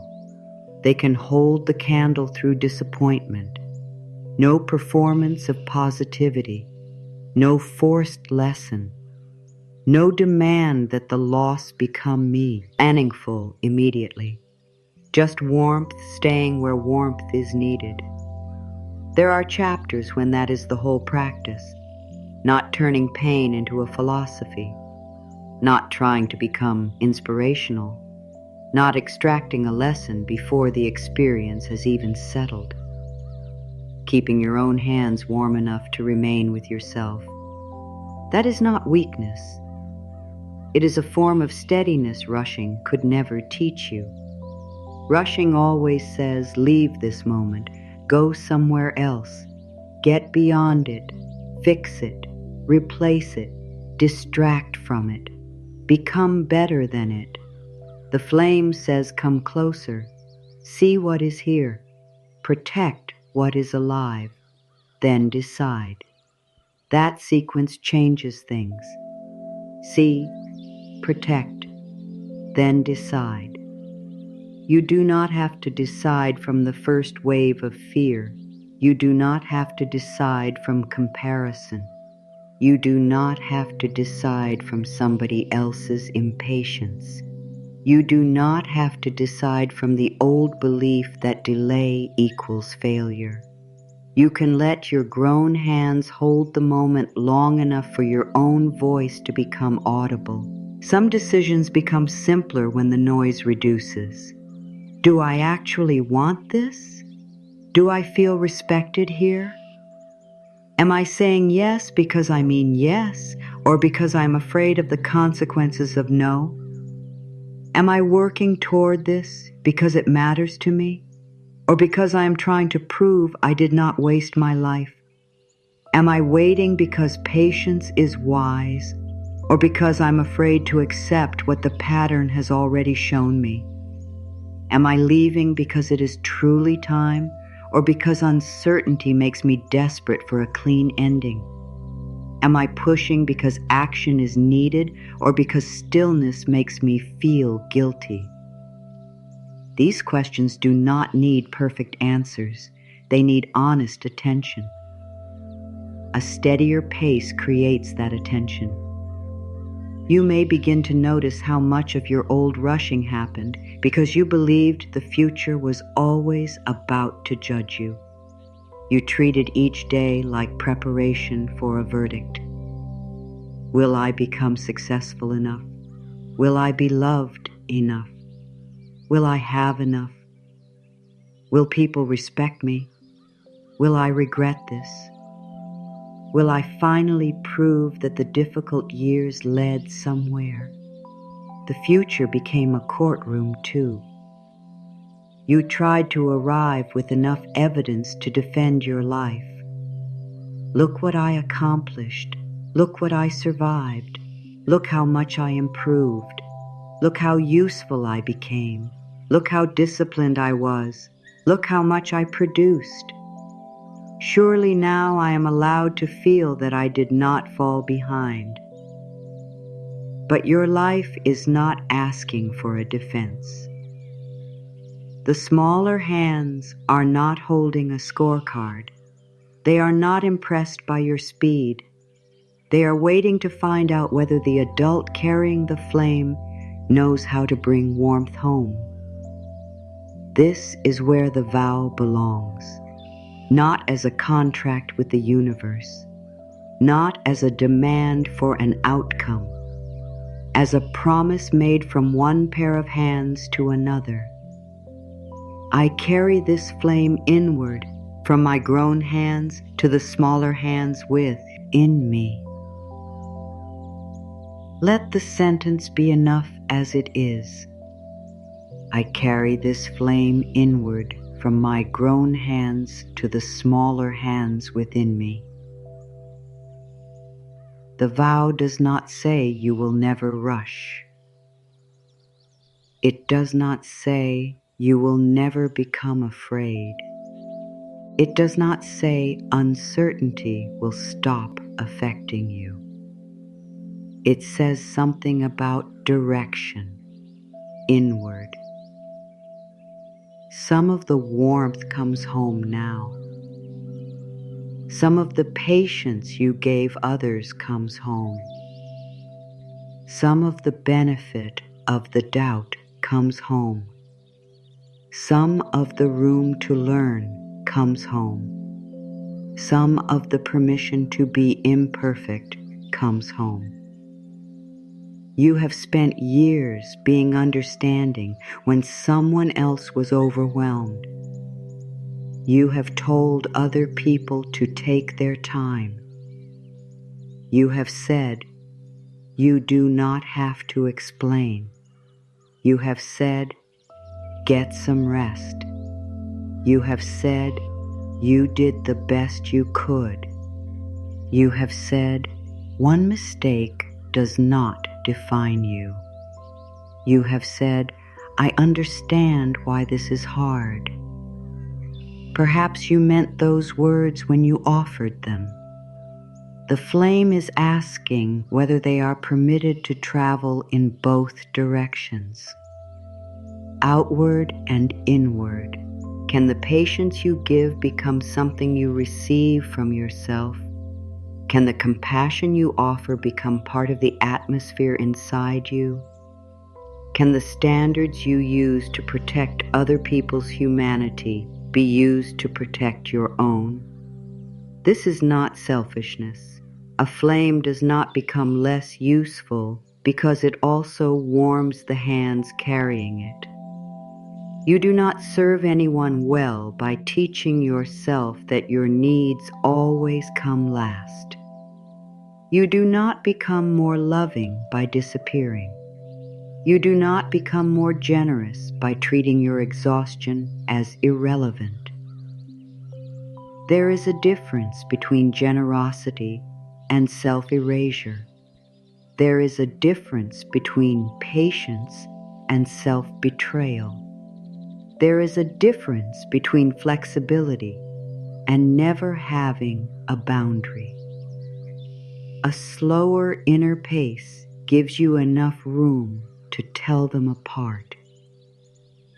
That room may change the way you move through the rest of an ordinary day, not through a grand ritual, through small moments. You wake, and before looking at what everyone else has done, you let yourself arrive in the room. You stand up without immediately putting your worth on trial. You wash your face without rehearsing what needs to be accomplished before you are permitted to feel good about the day. You let breakfast be breakfast. You taste what you chose. You hear the sounds around you. You are not trying to manufacture mindfulness. You are reducing the amount of life you skip. You open your phone because you choose to, not because the silence between notifications became unbearable. You read a message. You do not owe every message an immediate answer. Some do need timely responses. Many do not need your nervous system attached to them. You can read, consider, reply when the answer belongs to you. That is the flame moving inward. At work, you may still have a full list. Steadiness does not make the list disappear. You see, who's the next real task instead of carrying every task in your body simultaneously. One document is open, one conversation is happening, one decision is being made. The other things still exist. They do not all have to exist inside your chest at once. You may work quickly. You may work with intensity. But you begin noticing the extra sentences fear adds. If I do not finish all of this, I am failing. Everyone else is handling more. I should be faster. I cannot stop until this is perfect. Those sentences consume energy without completing work. You can release the sentence and keep the task. The task is real. The self-threat is optional. You walk somewhere. For once, you do not need to turn the walk into transit between more important moments. The walk is one of the moments. Your feet meet the ground you are actually on. Your eyes see the street you are actually walking through. Your mind may move ahead. You can bring it back without scolding it. Here, these hands, this flame, this part of the day. You speak with someone you care about. Instead of preparing your answer while they are still talking, you let their sentence finish. You discover that not every silence needs filling. Not every misunderstanding needs immediate correction. Not every difference requires resolution before the conversation ends. You can remain a whole person while someone thinks differently. You can remain warm without persuading. In a difficult conversation, slowness can become protection. You feel the urge to explain everything. You do not have to. You feel the urge to prove your intention. You can state it clearly. You feel the urge to make them comfortable with your boundary. That may not be possible. Their discomfort does not automatically mean your boundary is wrong. The flame helps you stay near what matters. What is true, what is respectful, what belongs to me, what does not, you can answer from there. There may be a moment when you realize you are about to say yes because no feels too exposed. Your grown hands can hold that moment. You can say you need to check. You can give yourself space. You do not need a dramatic reason. Your limits do not become valid only when you are exhausted. You can protect energy before depletion. That is what care looks like before crisis. You may notice urgency around money. The mind can become especially loud there. Real financial concerns deserve real attention. Budgets, professional guidance, debt plans, contracts, benefits, taxes, and practical decisions are not solved by affirmations, but you can approach the numbers without adding shame to them. You can look at what is true, seek qualified help where needed, make a plan from available information, separate your financial circumstances from your human worth. Money can require action without becoming a moral verdict. You may notice urgency around your body. You may feel pressure to change quickly, to look different, perform differently, recover faster. There are health questions that belong with qualified professionals, not with spiritual promises. You can seek appropriate care and still refuse to speak to your body as though it has betrayed you.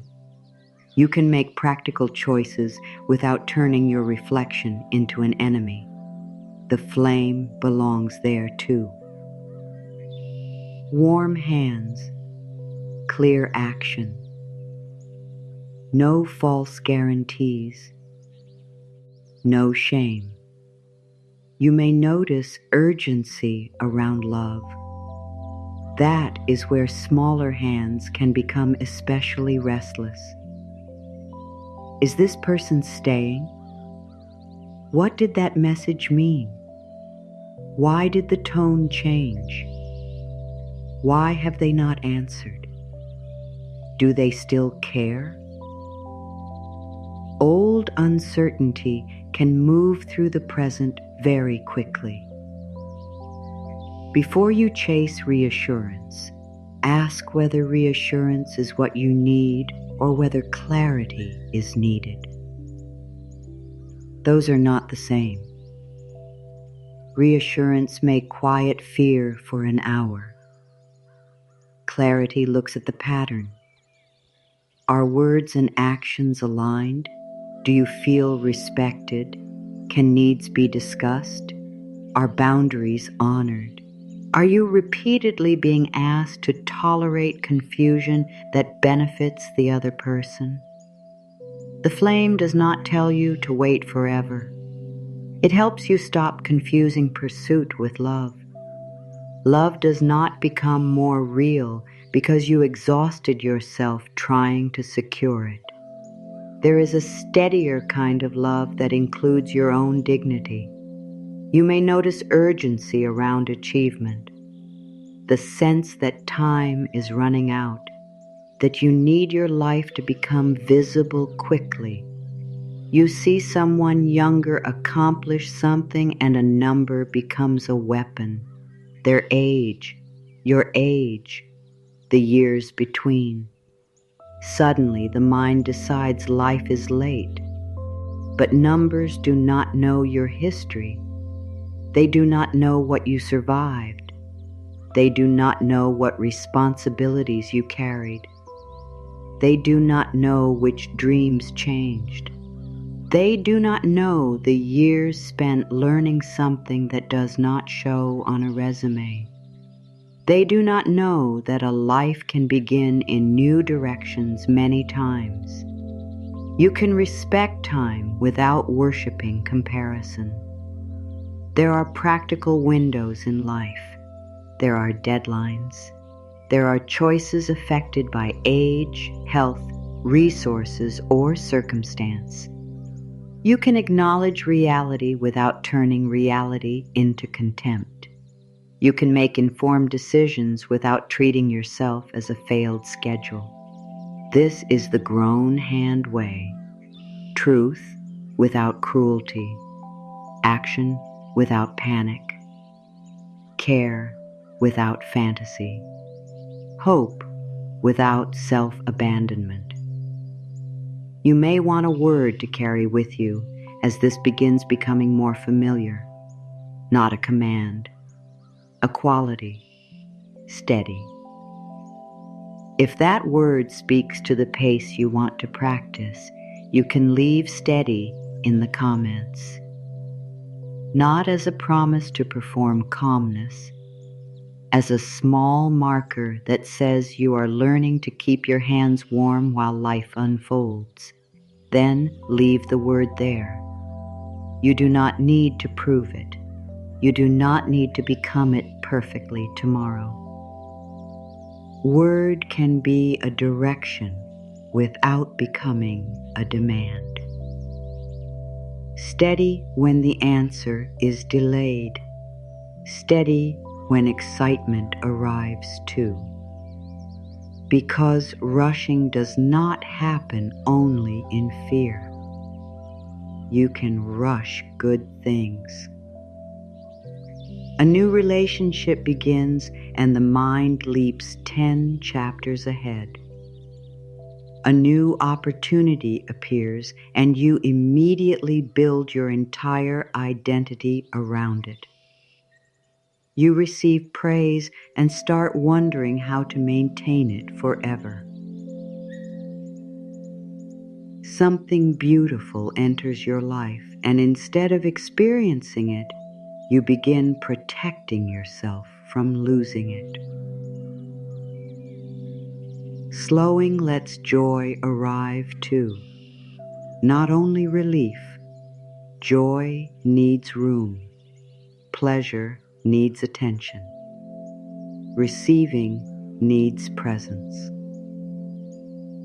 You may have become so skilled at moving toward the next thing that you barely let good things touch you before converting them into responsibility. Someone compliments you. You deflect. Something goes well. You say it was luck.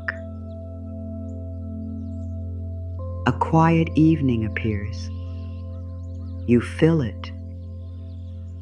You finish a difficult task. You start the next one. What if the flame also teaches you how to receive what is already here? Not as gratitude performance, not as pretending everything is wonderful, as letting one good thing remain good for a moment without asking what comes after it. The warmth of a cup, a message that made you smile, a task completed, a boundary held, a meal that tasted good, a room that feels safe, a person who listens, a moment when you caught yourself before turning against yourself. These are not consolation prizes while you wait for your real life. They are pieces of the life happening now. This is how the grown hands become trustworthy. Not by knowing the future, by becoming available to the present. The smaller hands begin learning something new. There is no need to race toward love. Warmth is already moving toward me. There is no need to prove that I deserve care. Care is already being carried inward. There is no need to become perfect before I am treated with patience. The grown hands know how to hold the light now, and we have not yet answered the most intimate part of the question. What do those smaller hands need once the flame finally reaches them? It is not a lesson. It is not an explanation. It is not an instruction to grow up faster. The answer is quieter than that. We will bring it all the way home before this is over. For now, carry the flame into the next ordinary thing, not into an imaginary future, into the next room, the next conversation, the next choice, the next unfinished hour. Let your pace belong to what is actually happening. Let care choose the speed. Let your hands remain warm. There is nowhere inside yourself that you need to outrun. The next ordinary thing is enough. You do not need to turn this understanding into a new personality. You do not need to wake tomorrow and move through every hour with perfect composure. The flame does not require perfection from the hands carrying it. It only asks that you become a little more aware of when fear begins choosing your pace. That awareness can travel with you quietly. You may be making coffee when you feel yourself mentally accelerating. Nothing outside you has changed. The water is heating. The cup is waiting. Yet your mind has already opened 5 unfinished rooms. You are thinking about the message you need to answer, the task you did not finish, the decision still waiting, the conversation from yesterday, the thing you hope happens next month. All of it enters the kitchen with you. For a moment, you can let most of it leave. Not because those things do not matter, because they do not all belong in your hands at the same time. The cup belongs here. The warmth belongs here. This moment belongs here. The rest can return when it is actually needed. That is how a different pace enters a life. Not by escaping responsibilities, by refusing to carry every responsibility simultaneously. You may be sitting at a desk when you notice 3 different forms of hurry at once. Your hands are working on one thing. Your eyes keep checking another. Your mind is worrying about a third. The old way calls this productivity. Your body may call it fragmentation. You can finish the sentence in front of you before opening the next demand. You can let one task become visible at a time. There is no weakness in sequencing your attention. There is wisdom in it. A flame is easier to protect when both hands know what they are holding. You may be driving somewhere and suddenly realize that your body is leaning toward the destination. Your shoulders are slightly raised. Your jaw is tight. Your thoughts are repeating the same complaint about time. You are moving as though arriving 3 minutes earlier could finally settle something much larger than traffic. Then you see it, the rush. There is no need to condemn it. Your hands know what to do now. Come back to what is actually required. Watch the road. Feel the seat beneath you. Let the other cars be other cars. Let arrival happen when arrival happens within what you can safely control. You do not need to turn transportation into a contest against time. You may be waiting for someone. This may be harder. Waiting can awaken the smaller hands quickly. You look at the time, then again. You wonder whether their delay means carelessness or rejection or disrespect. Sometimes it may. Patterns matter. Your time matters. But before the story grows larger than the evidence, you can separate what is known from what is feared. They are late. That is what you know. The rest has not yet been established. You can decide what boundary the situation deserves without making yourself relive every earlier moment when somebody failed to show up. This moment is a load to be this moment. If a pattern becomes clear, you can respond to the pattern. If communication is needed, you can ask for it. If the relationship repeatedly dismisses your time or dignity, you can make choices from that truth. Steadiness does not make you passive. It makes your response more accurate. You may be writing something important, a proposal, a message, a page, an application. Your mind wants it finished, then it wants it perfect.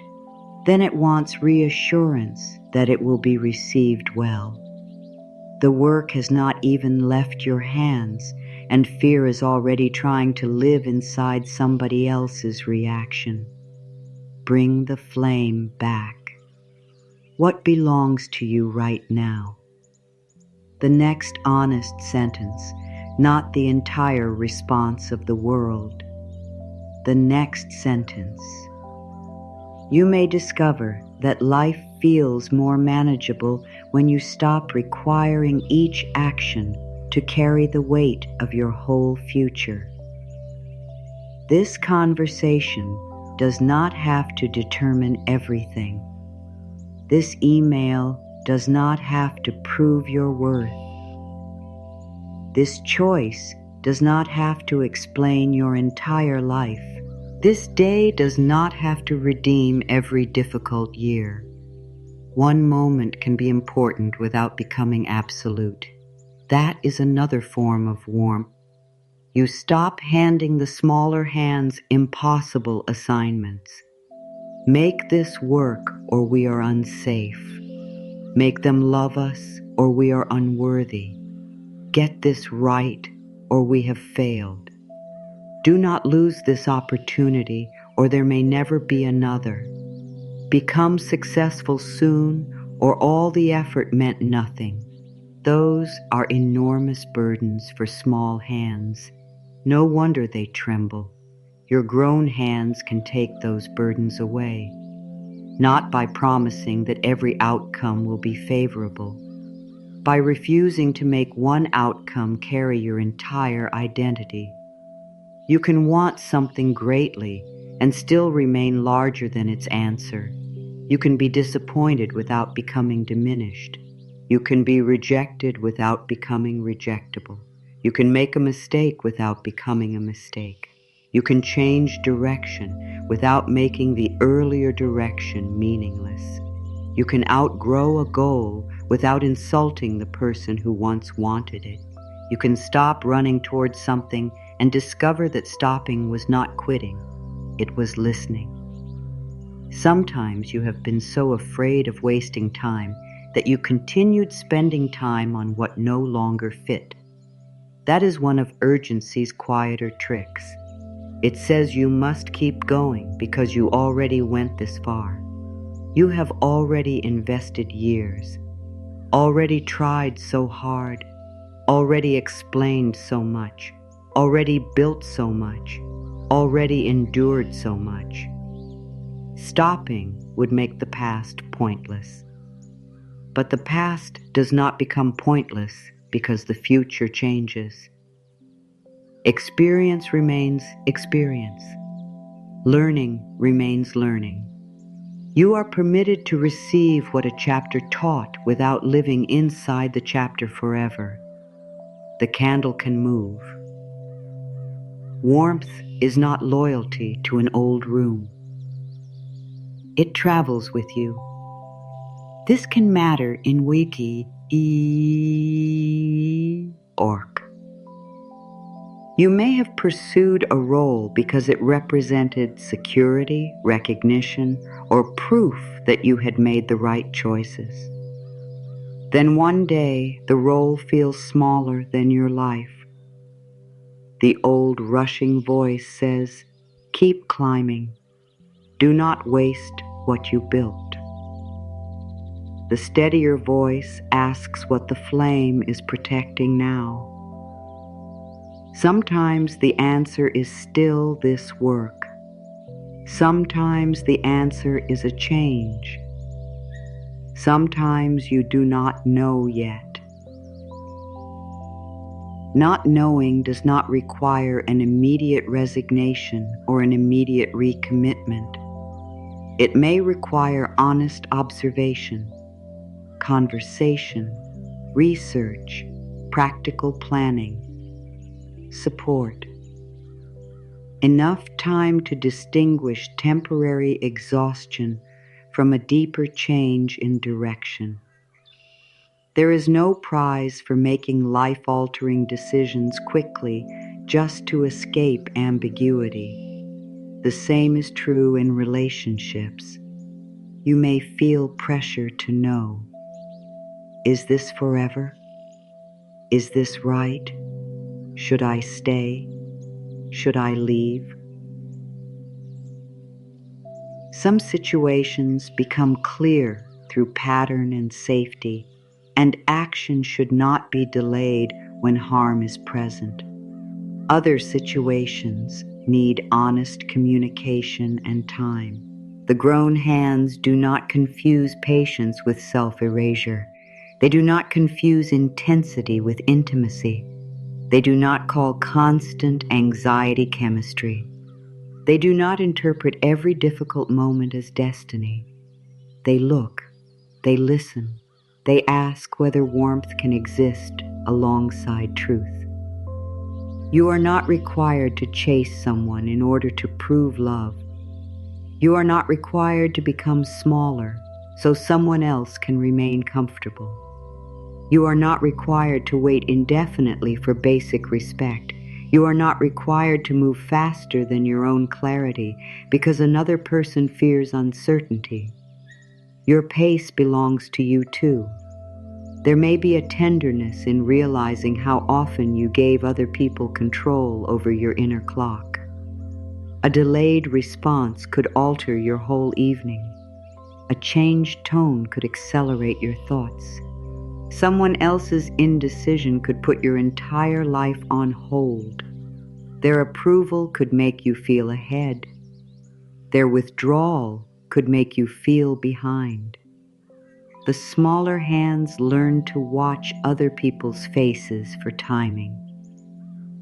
Are we safe now? Can we relax now? Are we chosen now? Do we belong now? The grown hands can begin answering from somewhere else. We do not need every face to tell us who we are. We can gather information without surrendering ourselves to it. We can care what others feel without making their feelings the only clock in the room. We can listen without disappearing. We can love without chasing. We can leave when staying becomes harmful. We can remain open without becoming unprotected. This is the light moving inward. You may feel it in the way you speak to yourself after a difficult moment. Perhaps you handled something imperfectly. The old voice rushes in first. Why did you say that? You always do this. Now they are going to think, stop there, not with force, with recognition. This intense is trying to run ahead again. You can return to what is true. I wish I had said that differently. That is a complete thought. You do not need to build a courtroom around it. If repair is needed, repair. If an apology belongs there, offer one. If nothing can be changed now, learn what is useful. Then let the event stop occupying every room. You are allowed to release yourself from endless internal prosecution. You may also notice rushing around healing itself. You read about boundaries and want to become excellent at them immediately. You recognize people-pleasing and become angry every time you catch yourself doing it. You understand that you overthink and then overthink your overthinking. You learn about self-worth and begin monitoring whether you feel worthy enough. The old engine can attach itself to almost any new language. That is why the flame remains useful. Healing does not need to become another performance review. You are not here to earn a perfect inner state. You are learning a relationship. Some days you will speak kindly to yourself. Some days the old sentences arrive first. Some days you will recognize urgency before acting. Other days you will recognize it afterward. The light is not lost because you noticed late. Bring it inward when you notice. That is enough. You can begin carrying this into your body without turning your body into another task. Your forehead does not need to hold tomorrow's schedule. Your eyes do not need to search every horizon for proof that you are on time. Your jaw does not need to solve uncertainty by tightening around it. Your throat does not need to swallow every honest answer so the room stays comfortable. Your shoulders do not need to carry conversations that are not happening now. Your chest does not need to brace against every possible disappointment. Your hands do not need to reach ahead of the moment. Your stomach does not need to turn every unknown into alarm.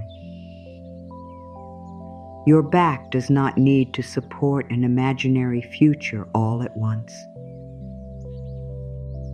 Your hips do not need to push you toward a destination that has not asked for speed. Your legs do not need to prove your worth by constant motion. Your feet can belong to the ground beneath them. Nothing here requires a ritual. It is an invitation to stop assigning the future to every part of your body. You are here. This is the body that carried you here. It deserves to experience some of the life it worked so hard to protect. The hands deserve warmth too.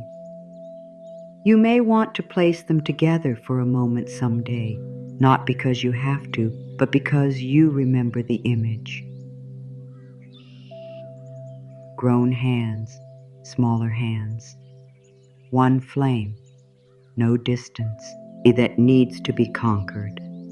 Only warmth being offered. The childlike part within you does not need a lecture about timing. It does not need to hear that everything happens for a reason. Those words can feel hollow when something hurts. It does not need spiritual explanations for losses it never wanted. It needs something more credible. Evidence from you. Evidence that disappointment will not make you turn cruel. Evidence that waiting will not make you disappear. Evidence that uncertainty will not automatically become punishment. Evidence that you can protect yourself without frightening yourself. Evidence that you can change direction without shame. Evidence that you can rest before every problem is solved. Evidence that you can be loved without performing usefulness every minute. This evidence arrives in ordinary choices. You leave space before answering. You eat before you become depleted. You say no before resentment has to say it for you. You seek support before everything becomes unbearable. You celebrate progress before it becomes perfection. You stop using another person's timeline to insult your own. You let a good moment be good without immediately asking how long it will last. You speak to yourself like someone you intend to keep knowing. That is how trust is built, not through grand claims, through repeated experiences of inner safety. I trust my life enough to stop rushing through it. The sentence may feel different now, not because you have solved timing, because you understand what the trust is for. It is not trust that every desired thing arrives. It is trust that you do not need to abandon the present while you wait to see what arrives. It is trust that you can respond when information comes. It is trust that you can survive being disappointed without becoming your own enemy. It is trust that your worth does not depend on being early. It is trust that your life is still yours while it is unfinished. You can carry that trust lightly. No pressure to repeat it perfectly. No pressure to feel it every morning. Let it become a sentence available when needed. A light on a table, something you can reach for. And as the language becomes quieter, the teaching becomes quieter too. You have enough time to be here. You can meet this day as it is. You do not need tomorrow's answer right now. Your pace can belong to you. Your worth is not late. Your heart is not behind. You can choose without panic. You can wait without disappearing. You can act without attacking yourself. You can care without chasing. You can hope without bargaining. You can change your mind.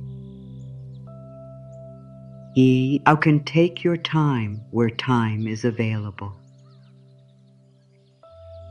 You can move when movement is wise. You can stop when stopping tells the truth. You can ask for help. You can protect your limits. You can keep your dignity. You can let uncertainty stay unfinished. You can be present before everything makes sense. Your hands can stay steady.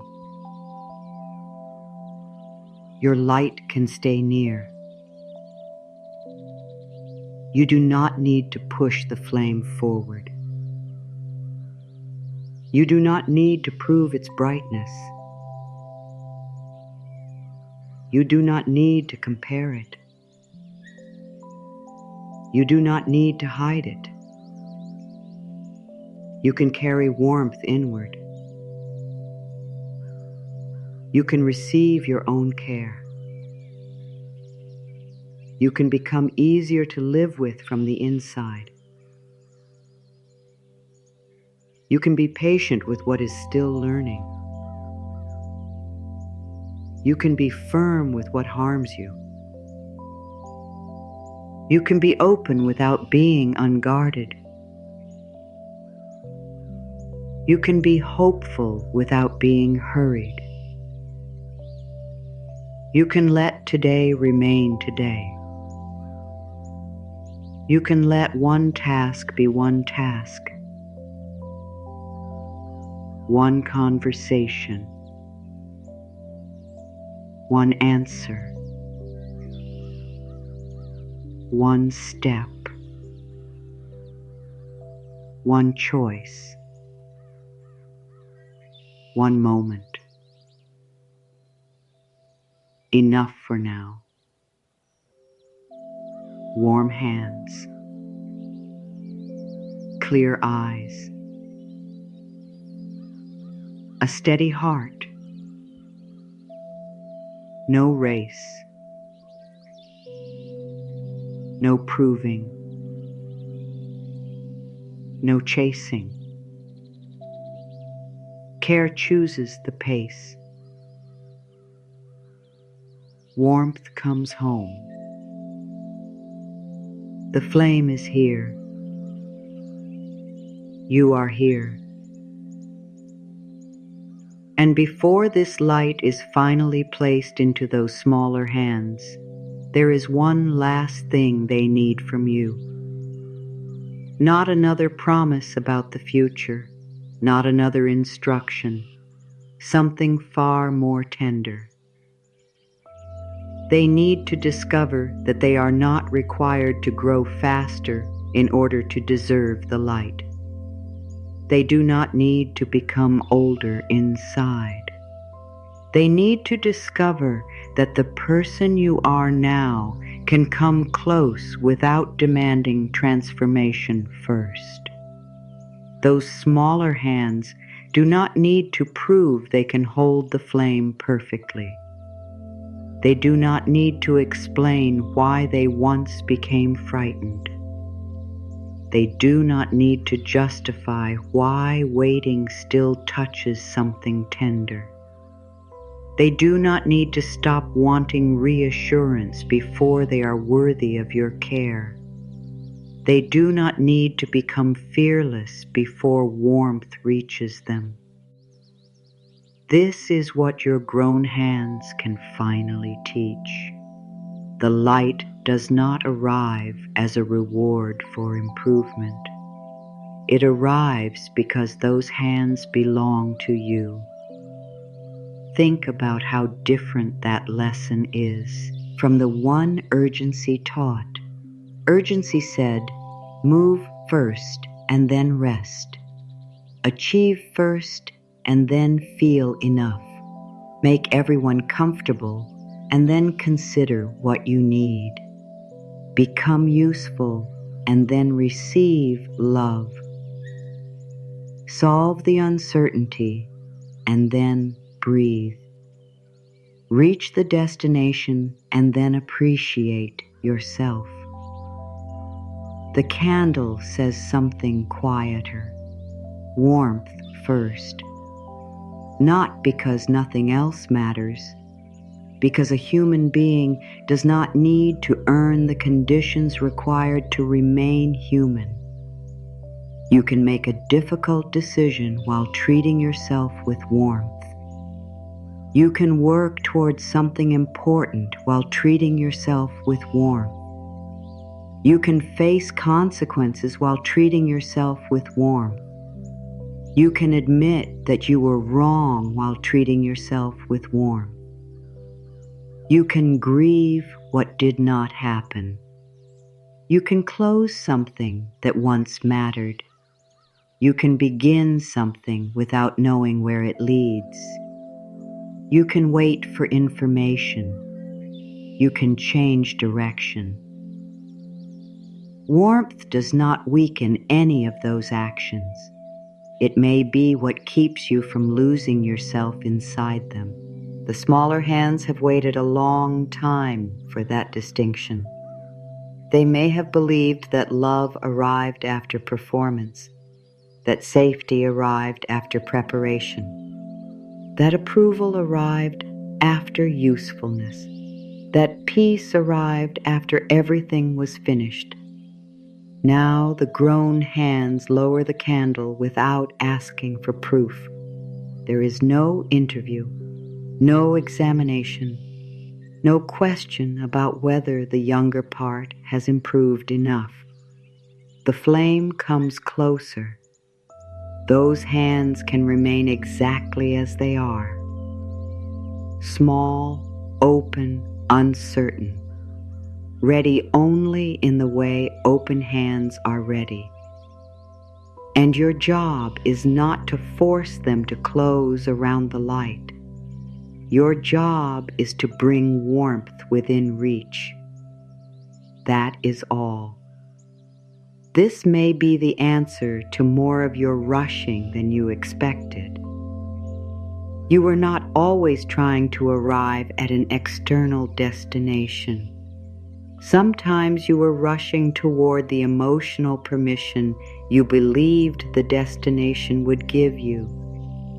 You wanted the promotion because you imagined it would finally let you feel capable. You wanted the relationship because you imagined being chosen would settle an old question about worth. You wanted the number because you imagined enough money would silence every fear. You wanted recognition because you imagined being seen would make you easier to see from inside yourself. You wanted the finished project because you imagined completion would grant rest. External goals can be meaningful.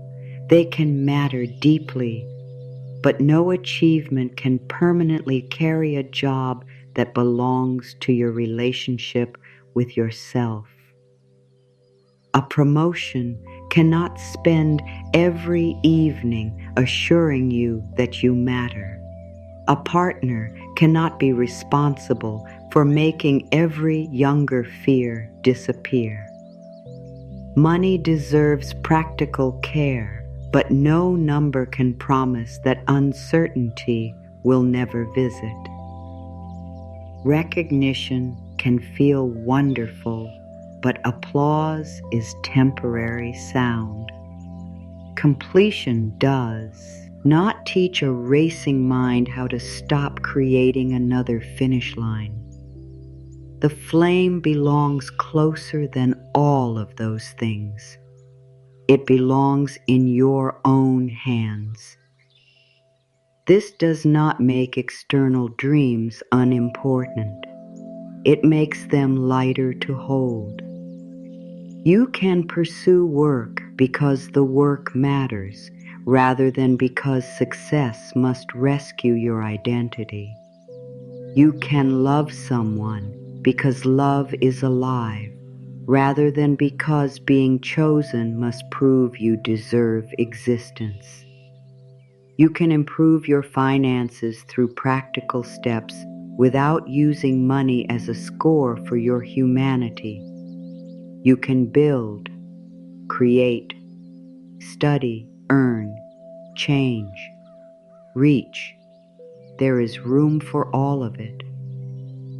The difference is that the smaller hands are no longer waiting at the end of every achievement for permission to receive warmth. You bring it now. This changes ambition. Ambition with an empty inner hand can feel like hunger that never finishes. Ambition with warmth can become expression, curiosity, contribution, craft. A desire to see what you are capable of without making capability the entrance fee for love. This changes relationships. When warmth exists within, you can still want closeness intensely. You can miss someone. You can hope.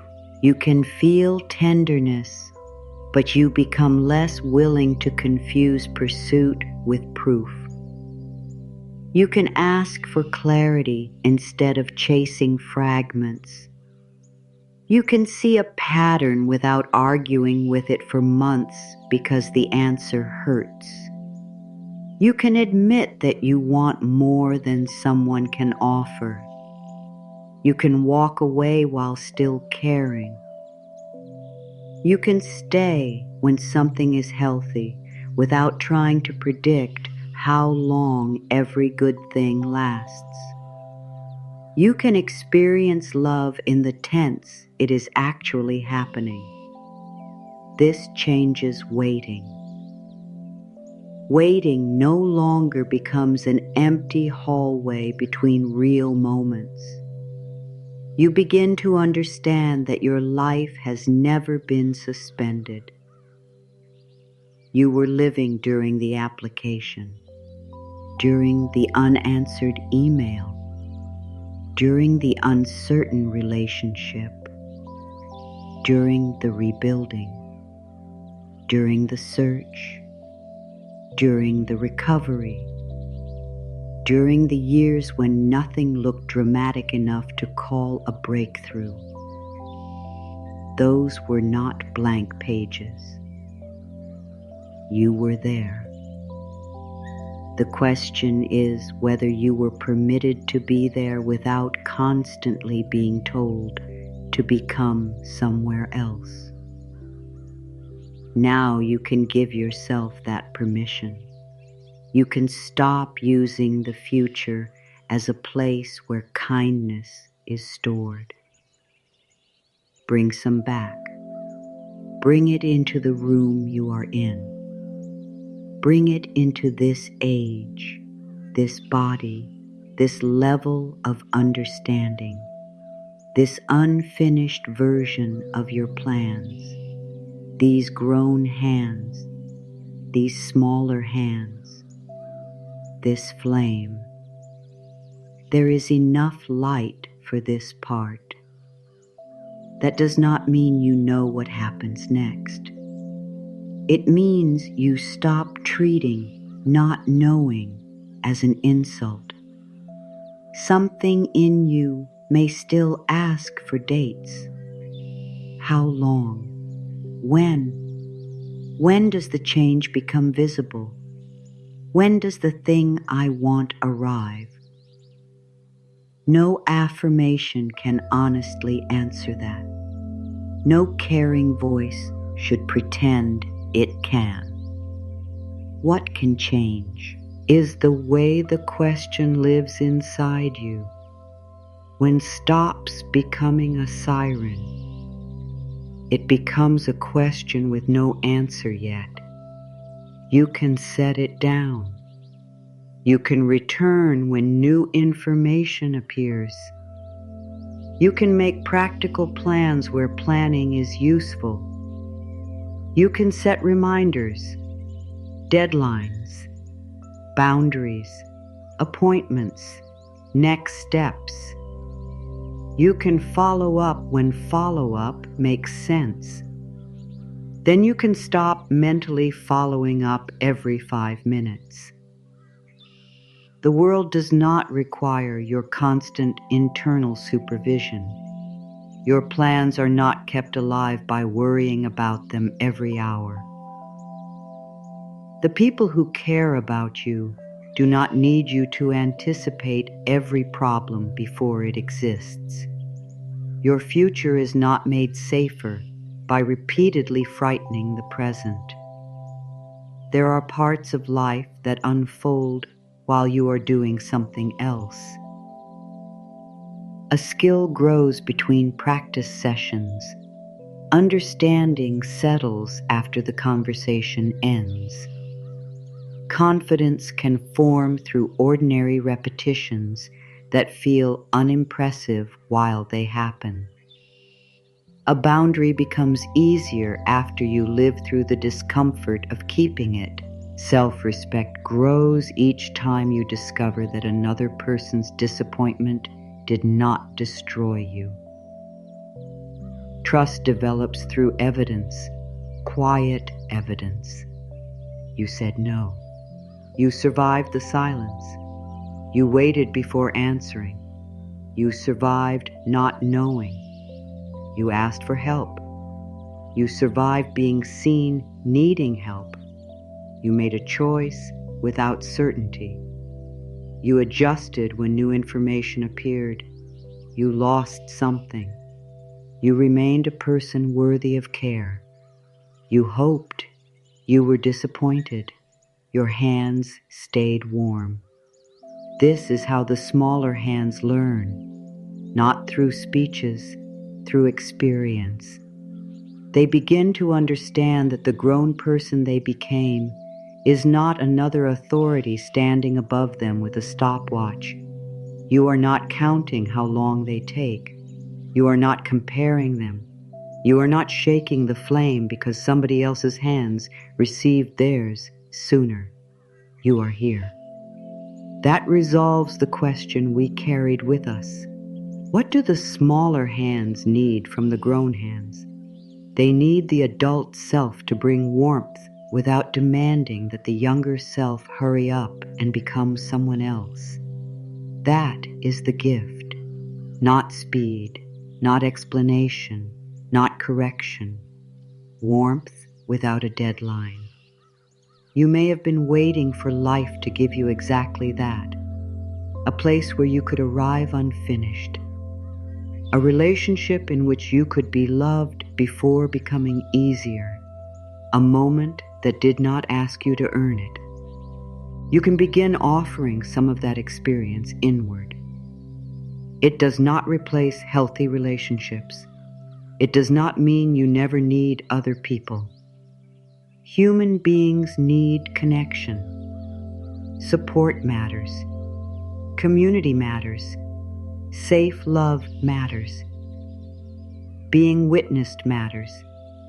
This is not an argument for isolation. It is an invitation to stop arriving in every relationship with your own inner hands empty. You can bring something with you, your own warmth. Then connection becomes meeting rather than rescue. You can receive without asking another person to become the sole keeper of your light. You can give without emptying yourself completely. You can belong with people without leaving yourself outside the room. This is what steadiness can make possible. The pace changes because the motive changes. You do not need to race toward the next person who offers attention. You do not need to rush toward the next opportunity because fear calls it the last. You do not need to finish every transformation before letting yourself participate in life. You do not need to become fully healed before you are worthy of respect. You do not need to wait until you feel completely confident before taking a thoughtful step. You can move unfinished. You can choose unfinished. You can love unfinished. You can build unfinished. You can rest unfinished. That word may sound uncomfortable. Unfinished. The mind prefers complete things, complete plans, complete explanations, complete certainty. But you are alive. Living things are unfinished by nature. You are not a final product being delayed. You are a life in motion. There will always be another layer of understanding, another choice, another season, another question, another part of you meeting circumstances you have never met before. If peace requires completion, peace will always live later. If warmth can exist during becoming, it becomes available now. That is what the flame teaches. It does not wait for the room to become perfect before making light. It does not ask whether the hands are impressive enough. It is warm because warmth is what it carries. You do not have to become the candle. You only have to stop carrying all of your warmth away from yourself. There will still be mornings when you wake with urgency. There will still be days when the schedule is crowded. Some weeks will require speed. Some situations will require immediate decisions. Some periods will be uncertain. Life will not organize itself around keeping you permanently calm. The promise here is not that you never rush physically. The promise is that you become less willing to rush your own humanity. You can have a fast day without calling yourself slow. You can face a deadline without turning it into a measure of worth. You can have 10 things to do without becoming 10 different versions of yourself at once. You can move quickly and keep your hands steady. That is important. This was never about worshiping slowness. It was about releasing unnecessary inner pursuit. Care chooses the pace. Some moments need movement. Some need time. Some need a boundary. Some need a phone call. Some need information. Some need nothing from you yet. You can learn the difference. You already are. The evidence may appear in ways no one else sees. The next time you reek, the next time reach for your phone and stop long enough to ask what you are seeking. The next time someone pressures you and you do not make their urgency your identity. The next time you finish something and spend a few moments actually knowing it is finished. The next time you receive kindness without immediately deflecting it. The next time another person's success does not become evidence against your life. The next time you hear yourself say, "I should be further along," and realize you are speaking from an imaginary schedule. The next time you choose action because it is wise rather than because fear wants movement. These moments are arrivals too, not the arrivals you once pictured. Quieter arrivals. You arriving inside your own day. You arriving inside a decision. You arriving inside a boundary. You arriving inside a good moment before it passes. You arriving inside your own hands. This is why stopping the rush can make life feel as though things are arriving in a different way. Not because you have discovered a secret method for controlling outcomes, because you are finally present when something reaches you. You can receive an ordinary morning, a useful realization, a clear no, a sincere yes, a completed task, a good conversation, a needed ending, a new idea, a small relief, a moment of enoughness. Before, you may have rushed past these things because they did not resemble the great arrival you were waiting for. Now you can see them. Your life contains more than milestones. The hands understand that. They understand warmth through contact, not through theory. So let the language become smaller now. You do not need to memorize anything. If your attention wandered, nothing important was lost. You do not need to collect every sentence. You can take only what feels useful. The rest can pass. No test follows. No perfect emotional state is required. You can return to your day carrying less than you brought here. I trust my life enough to stop rushing through it. I can meet what is here. I can take the next honest step. My worth has no deadline. I can choose without panic. I can act with care. I can wait without shrinking. I can rest without earning it. I can want without chasing. I can hope without gripping.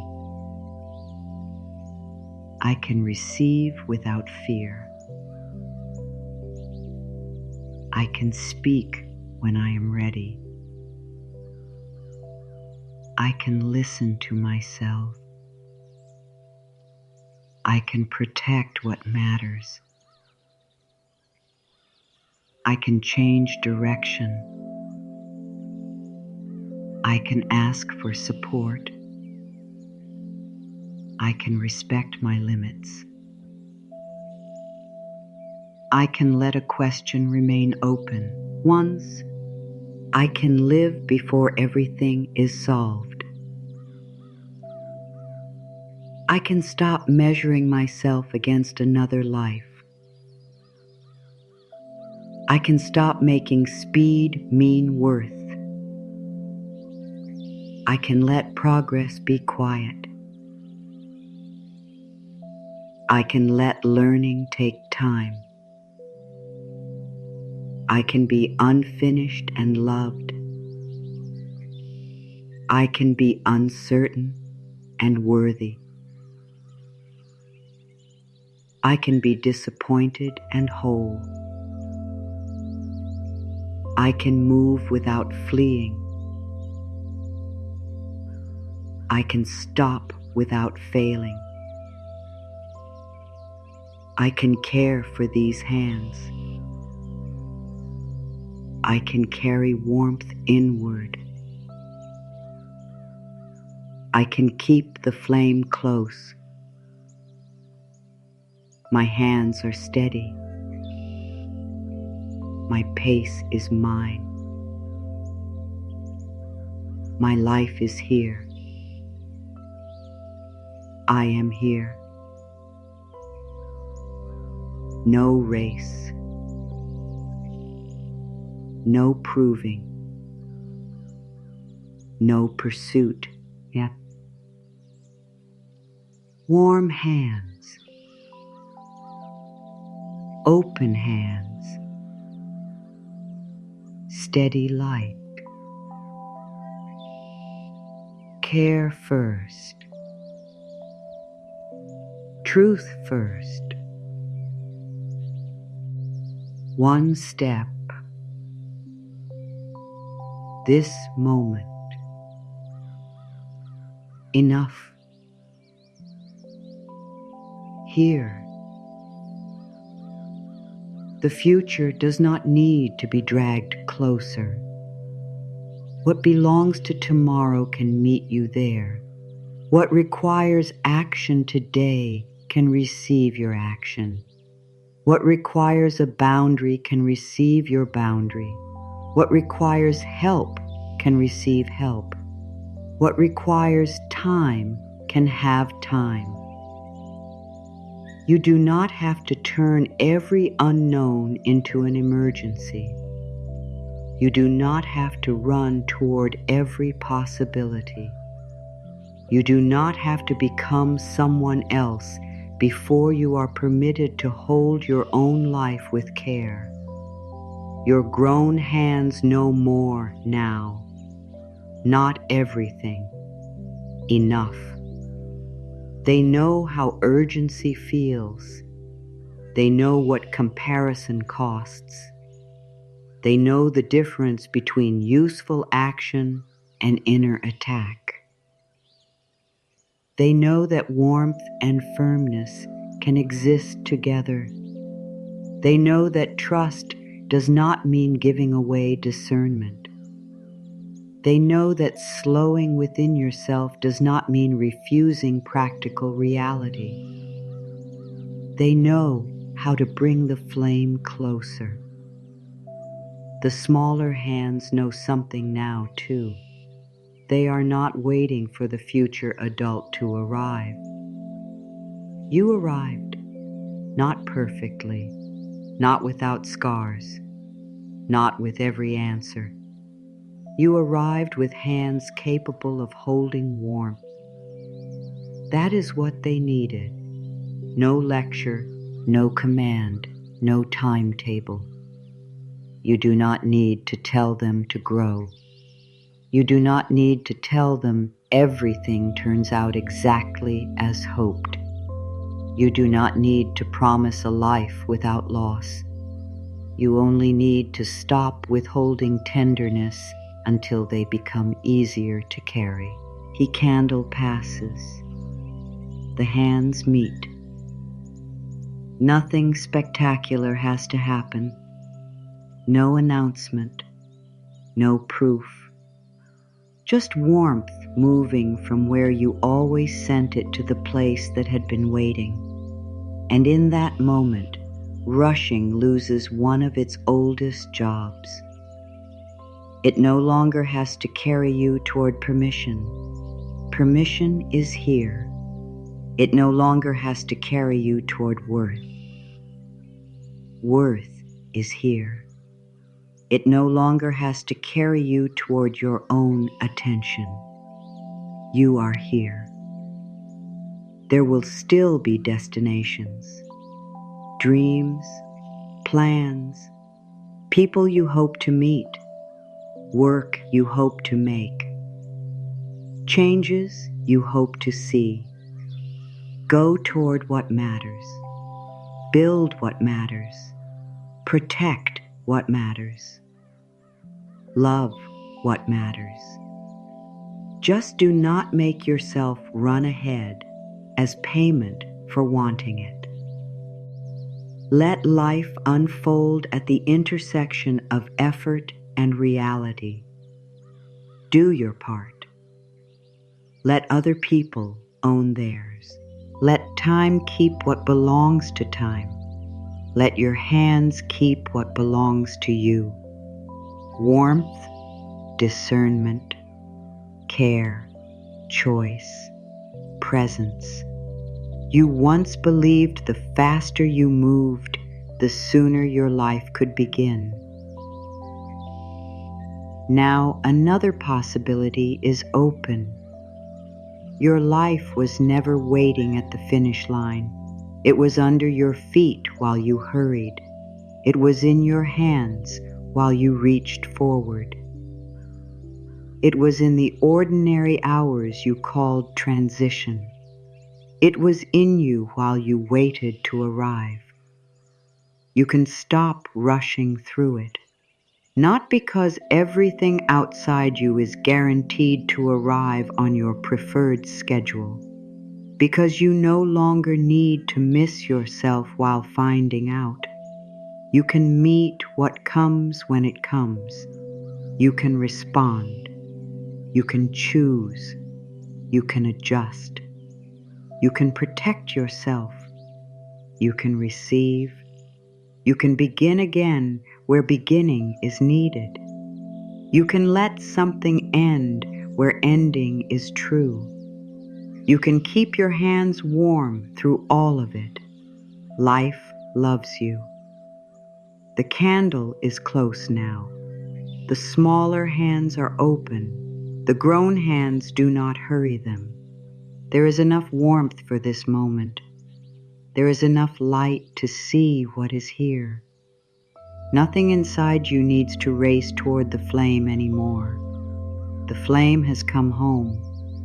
The light was always meant to reach you too.